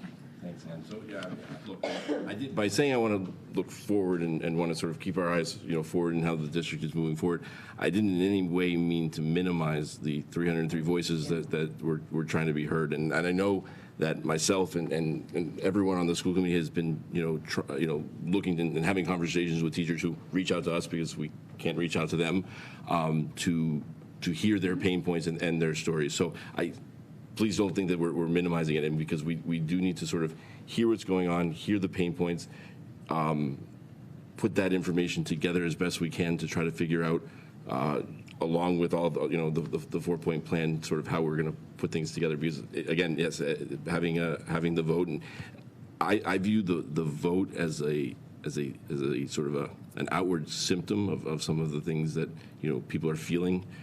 that would have been important to hear and to learn regardless of whether there was a vote or not. And so the vote is important, and I don't minimize it, but I think that hearing from individuals and collective groups of teachers is really important to helping me work to sort of move the district forward. So and fixing pain points so that we can attract and retain the best possible teachers. And we are dedicated to hearing from people and responding. When you write school committee, you will receive a response from the chair, for someone else on the committee. I mean, I post my cell phone, take me up on it. You can give a call, ask a question, we can have a conversation. We do want to hear from people. And even in formatting the budget, I want to clear up something from before. It may start in November, but it continues on over a several month period. And that's why we have those office hours in February, March, and we're still listening to people in April.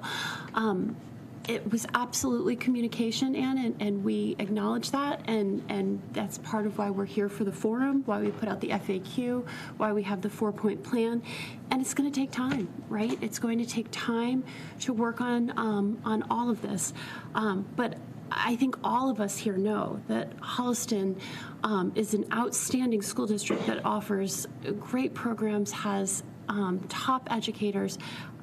I do think we attract great talent, and we, are committed to further investigating why there has been retention issues and finding out more about this.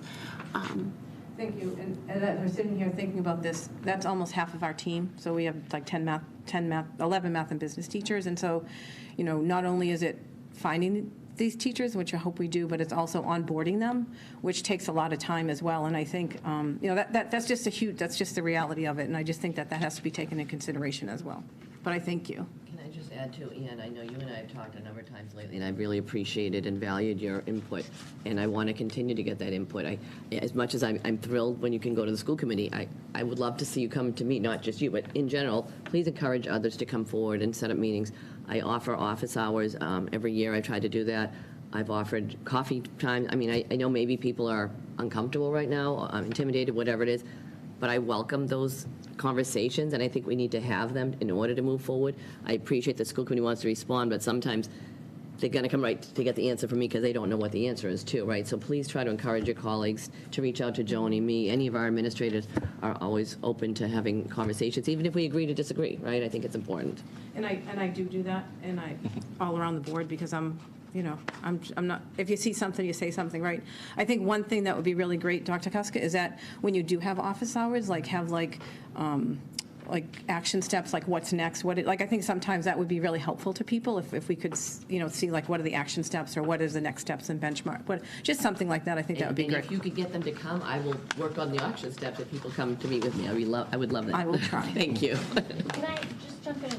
I mean, one thing that I'm wondering would be helpful, and this could be a question for Anne or anybody, but I actually thought we were going to see a lot of teachers here tonight, and I think there's only a few.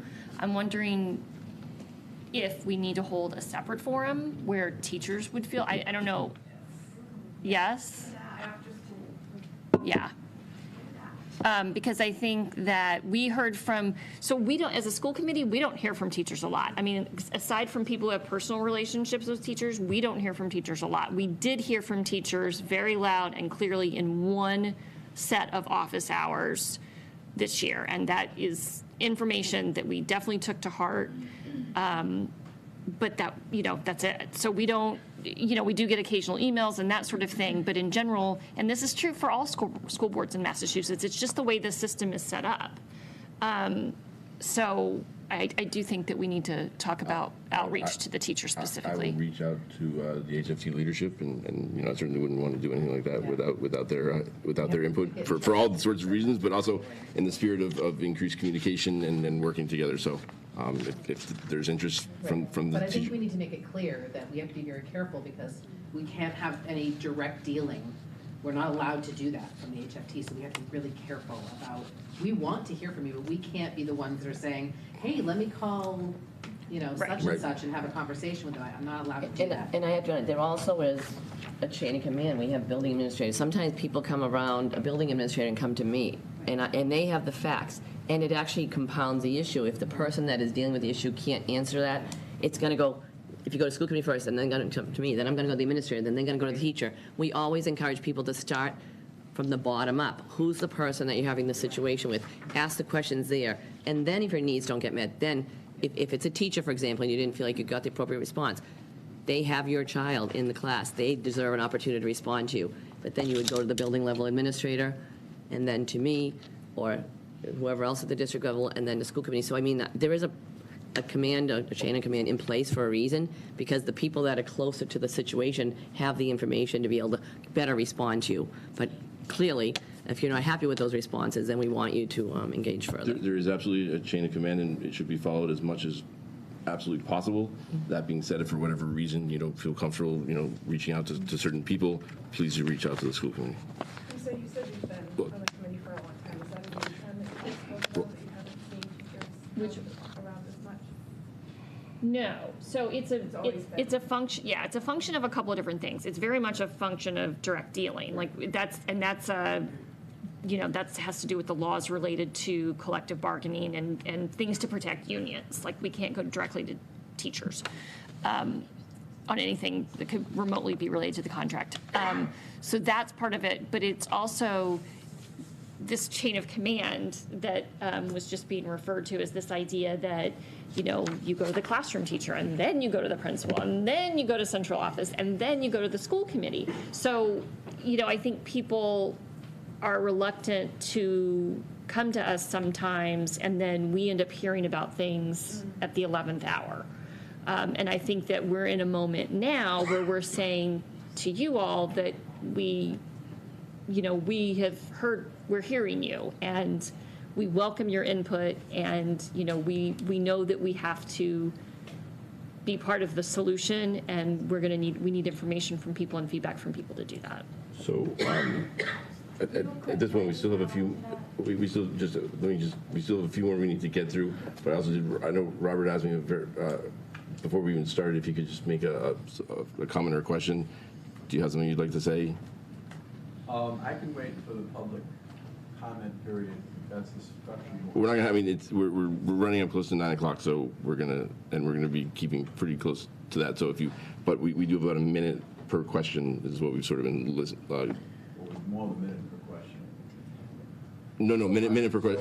So I have a comment related to a number of things, and so thank you for giving me a chance to say it. Robert, we do need to try to. I will. Yep.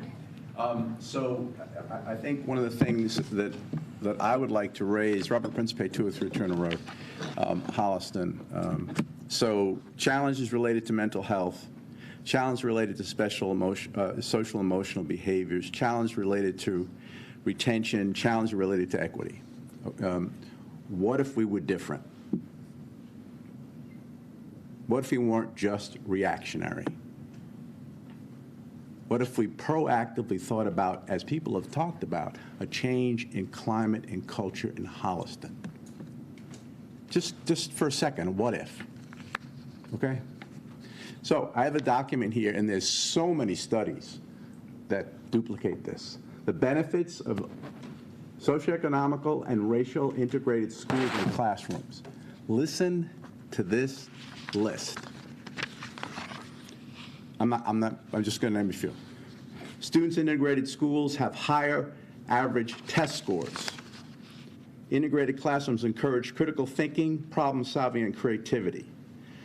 Attending a diverse school can help reduce racial bias and counter stereotypes. Students who attend integrated schools are more likely to seek out integrated settings later in life, and that's a demand in the workforce now. Many of you know that. Integrated classrooms can improve student satisfaction and intellectual self-confidence. Now, there's more. I'm going to skip to the last one. Exposure to diversity reduces anxiety. Think about that in terms of the challenges in society and whether or not we have control over those that would divide us. Schools are one of the most critical environments for that to happen. I have a statement here from Jenna Sampis. Some of you are at the school committee. As a senior, when she graduated, she said, "I love my education here," but here's the statement. After she shouted out a teacher who gave her a special class thinking about the U.S. justice system and bias and equity, She went on to say, I'm really upset about the fact that over the 12 years I spent in Holliston Public Schools, I never had a black teacher. I also never really learned about slavery and racism comprehensively. I never read a book by a black person. I just feel that these are content areas that we're lacking significantly, and I see it in the behaviors of my classmates. So we have something at a level of vision that can change and address many of these issues. I'm not saying changing overnight, but we have to keep our eye on the bigger picture. And by the way, you know, we're talking about things that are happening now. I have 2 documents here from 2005 that presented to the superintendent in this district. One was called Why Advancing Issues Diversity is an Important Value for All Schools, 2005. The other one's called Recruiting and Retaining Teachers and Administration with Diverse Racial, Ethnic, Cultural Backgrounds Within a School District That's Predominantly White. Presented to the district, presented to the superintendent, nothing happened. Why am I saying this? Because we can drill down to the granulars of our challenges, but we have to keep our vision in mind, and Holliston has not been great. We're severely lacking in what 21st century citizens need to be coming out of our district. So let's keep our eye on the prize. Thank you. Can I just make one follow-up comment on that? I think that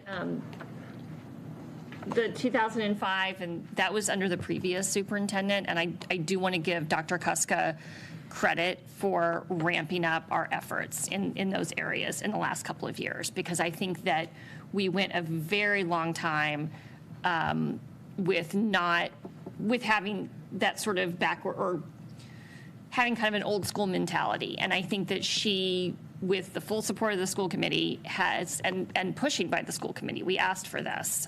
When Jeriel Vernay was hired, originally we were going to have a part-time position, and we advocated in the budget cycle to have it be a full-time position. Let's just do it, and let's, really put some resources into this. So, and I'm not disputing anything you're. That's why I brought it up, to say that our past is not as rosy as people think it was. Right. So I'm not disputing anything you're saying, but I do think that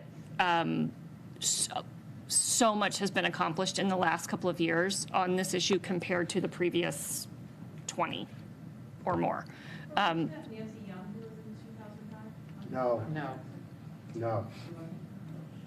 So, yeah, I just wanted to, I feel like that, we have gotten a lot of very fair criticism on that in previous years, and it was really slow, and there were people on the school committee working on this, and it wasn't really going anywhere, and now it is. And I think that a lot has been accomplished. It's a very long, difficult process to improve on those sorts of issues. Cultural issues are so complex, and it takes, years to change things in that realm. And I think we have a really good start and some really good momentum, thanks to Jeriel and thanks to Dr. Kuska on those issues.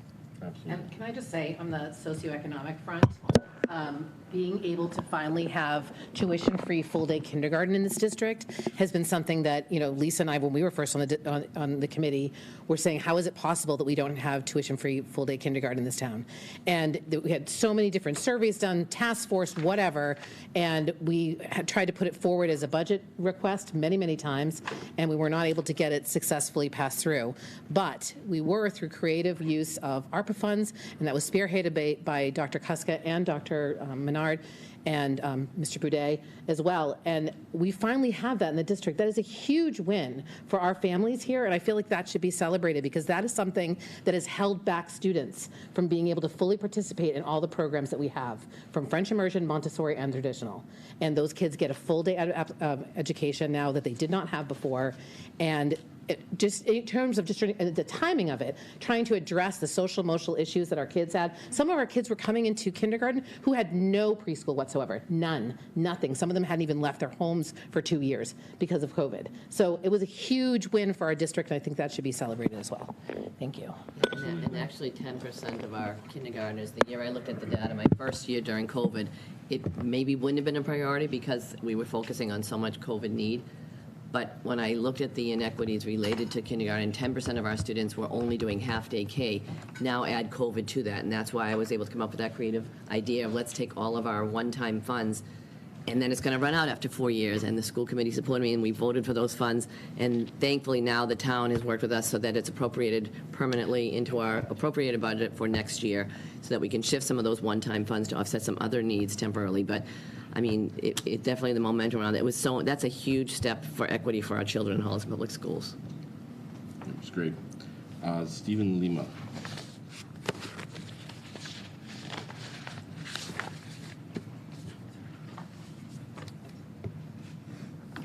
Stephen Lima, 59 Bogastow Brook Road. Can you guys hear me? Okay. My question is as follows. For people with dyslexia, why is it so hard to get basic and reasonable accommodations for a 504 with some, but not all guidance counselors here at HHS, even though the ADA Act gives people with dyslexia the right to reasonable accommodations? Thank you. Just you.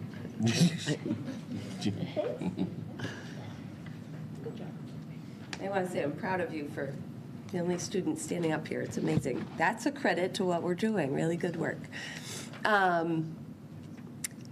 So that's an interesting question. I'm trying to formulate how I want to respond to that. I think we've worked really hard. We talked a lot about alignment and really aligning that 504 process along with our IEP and special ed process. So we have been working hard. I can speak to this year and not sort of history of where kids have come from on 504s, about aligning our process across the district so that we are looking at that and holding those processes the same from pre-K all the way through. And looking at dyslexia, you heard me talk earlier, we are following those guidelines. Are there ways in which we can get better? Always. I think I said this last week, that we are never in a place where we are perfect and there's not room to grow. So certainly, I want to hear from students. I think it's really important. I always have had an open door policy back at middle school too with you, just to come talk to me about your experience and where things feel fair and unfair, because it's important for student voice to be heard too along that line, especially as you become part of the 504 process or the special ed process after age 14. So I encourage you to share with your friends too, to email me or come talk to me about that so that we can better put practices in place. Is that a follow-up question? Uh-oh. Don't worry. So I know you talked about training people for like the process related to helping people with dyslexia. And my personal experience, I went through the Wilson program, which I only got because of the neuropsych that my parents had to pay for after the failure in 3rd grade. My question is, I know in these 504 meetings, I personally had a great experience because the people that were in the room, but certain administration that's in the room don't actually get how dyslexia works, or they make comments like, quote, "We are not saying your child doesn't have dyslexia. We are saying it doesn't impact them academically," which is factually just completely false. I feel like we're in court, Stephen.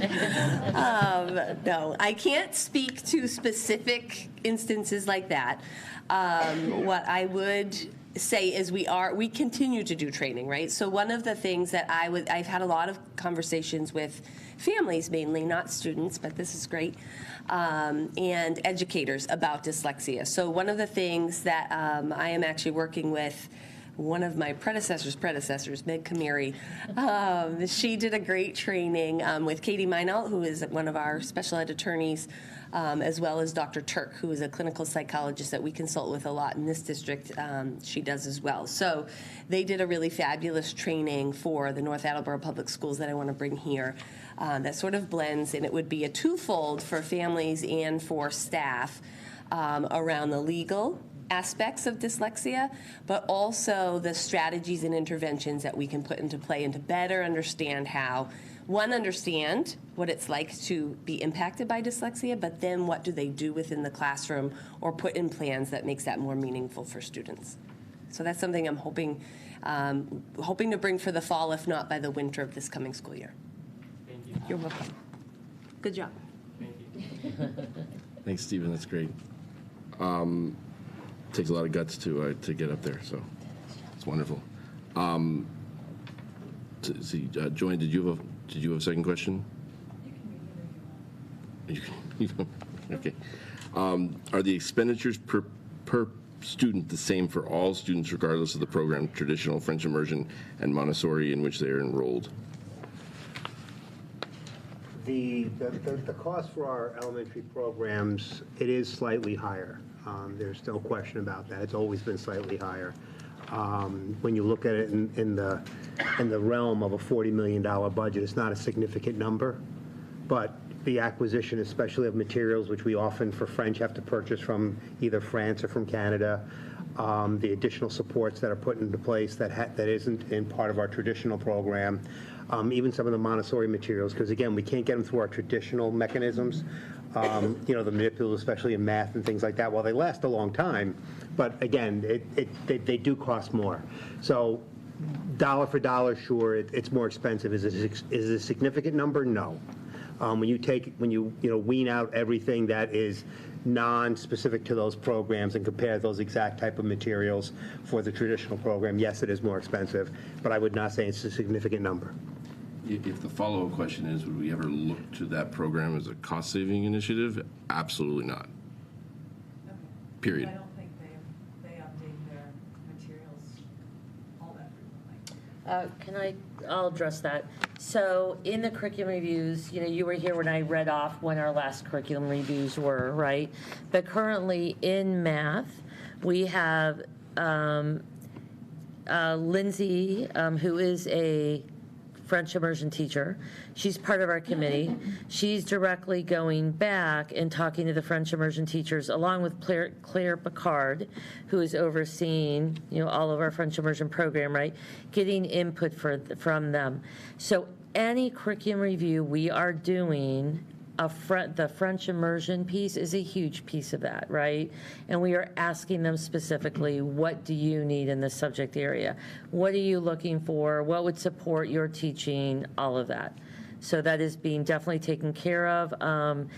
I am embedding it in the cost of doing a curriculum review of what Keith just mentioned it, that it's going to be higher and that it's not bad, but we know that we need to, like, for instance, do we need to get something translated? Something like that.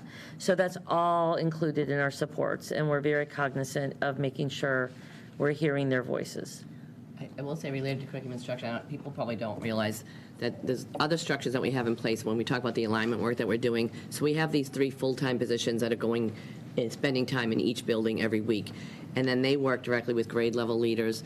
At the elementary school, we have grade level leaders at each grade level. We also have a grade leader for French immersion, Claire Picard. We have a grade leader for Montessori. So they are also directly meeting with these curriculum people to help making sure their voices are heard in the different categories. Similarly, at the middle school, at Miller, grade level leaders at each grade. And then at middle school, we have, you can speak to them all, but we have foreign languages, a world languages leader, team leader. We have team leaders at subjects. Grade levels of 6, 7, 8, counseling, and special education team leader. And then at the high school, we have department leaders for each department that work. So, I mean, there are other people supporting curriculum and instruction in other ways throughout the district. And a big ask when a person's on the curriculum review committee, we are asking them, you are representing either your school or your area. Please go back and talk to your colleagues. And every time we meet again, we're asking them to report out what their department, their colleagues said. Right, so we are getting that back and forth communication. The RAISE group, a follow-up or an additional question? You good? I have a follow-up question with curriculum review. Okay. I know she mentioned that maths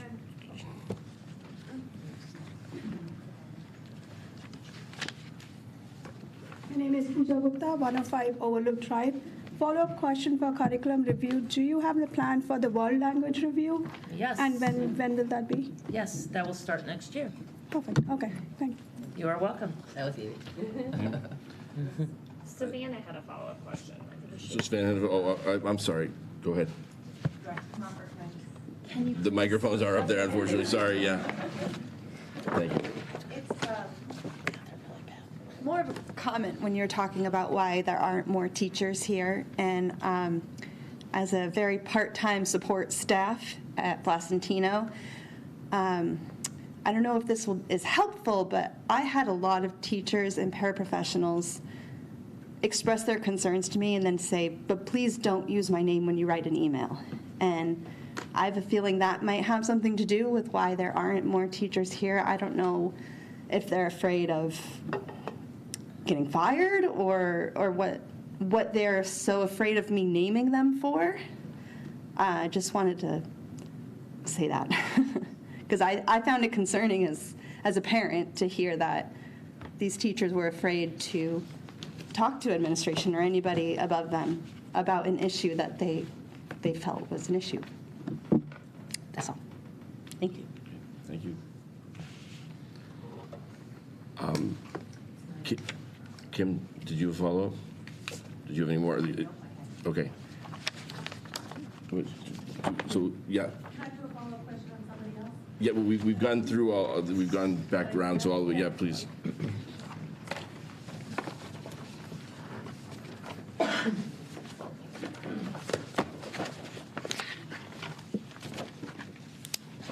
Hi, Tricia Clark, 59 Carl Road in Holliston. As I say to Jamie Slaney, I need to put on my different hats. I live in Holliston.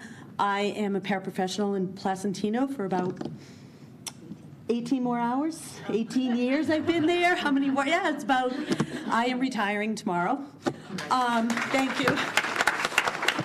I am also putting on, as Jamie would say, I am the paraprofessional chair for the district. So I represent over 100 paras in Holliston. I just have a quick clarification question for Jeriel. When you were talking about SEL training for teachers, I'm wondering when paraprofessionals will be trained as well in the SEL.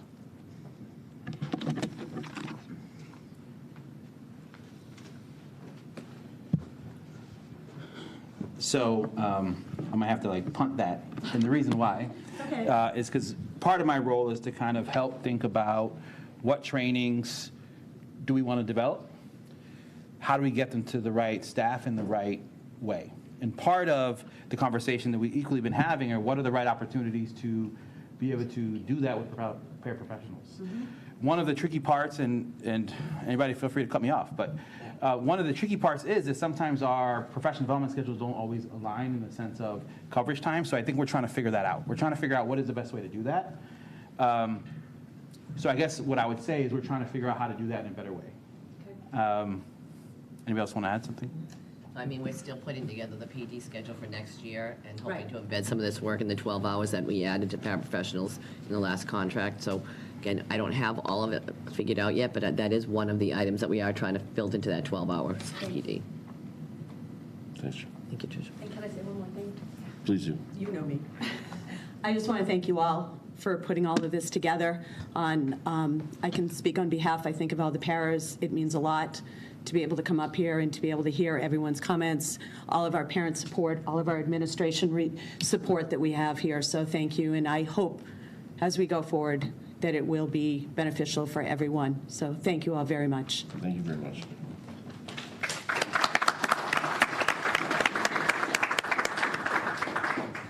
If there are no other burning questions, we The next community forum, are you going to have these regularly? tomorrow night, no. It just seems like a really good opportunity for It's certainly something that we should consider because I hope you all found it helpful. I think I did, but not that that's really what's important. But yeah, we will try to find another time to plan one. So. But thank you for that, and I want to thank all of our administrators and everyone who stayed here, late into the night, especially Mr. List, who doesn't even work here yet officially. But and then just again, I wanted to just recognize and thank Nicole Bottomley for being here and being the principal for the past 10 years and an employee for 13 years, and I wish her well. So with that, good night for the community forum. Since this is still an open school committee meeting and we are about to have an executive session, I will entertain it. I got to bring up the language. I will entertain a motion to adjourn to executive session for the purposes of discussing the reputation, character, physical condition, or mental health, rather than professional competence of an individual, or to discuss the discipline or dismissal of, or the complaints or charges brought against a public officer, employee, staff member, or individual, or to conduct strategy sessions in preparation for negotiations with non-union personnel, or to conduct collective bargaining sessions or contract negotiations with non-union personnel from which we will not return. Moved by Dawn? Seconded by Cynthia. That does require a roll call vote. Minnie? Yes. Cynthia? Yes. Sarah? Amanda? Yes. Lisa? Yes. Dawn? Yes. And I, Dan, yes. So with that, we are adjourned to executive session. Thank you very much, everyone, and good night. This is great.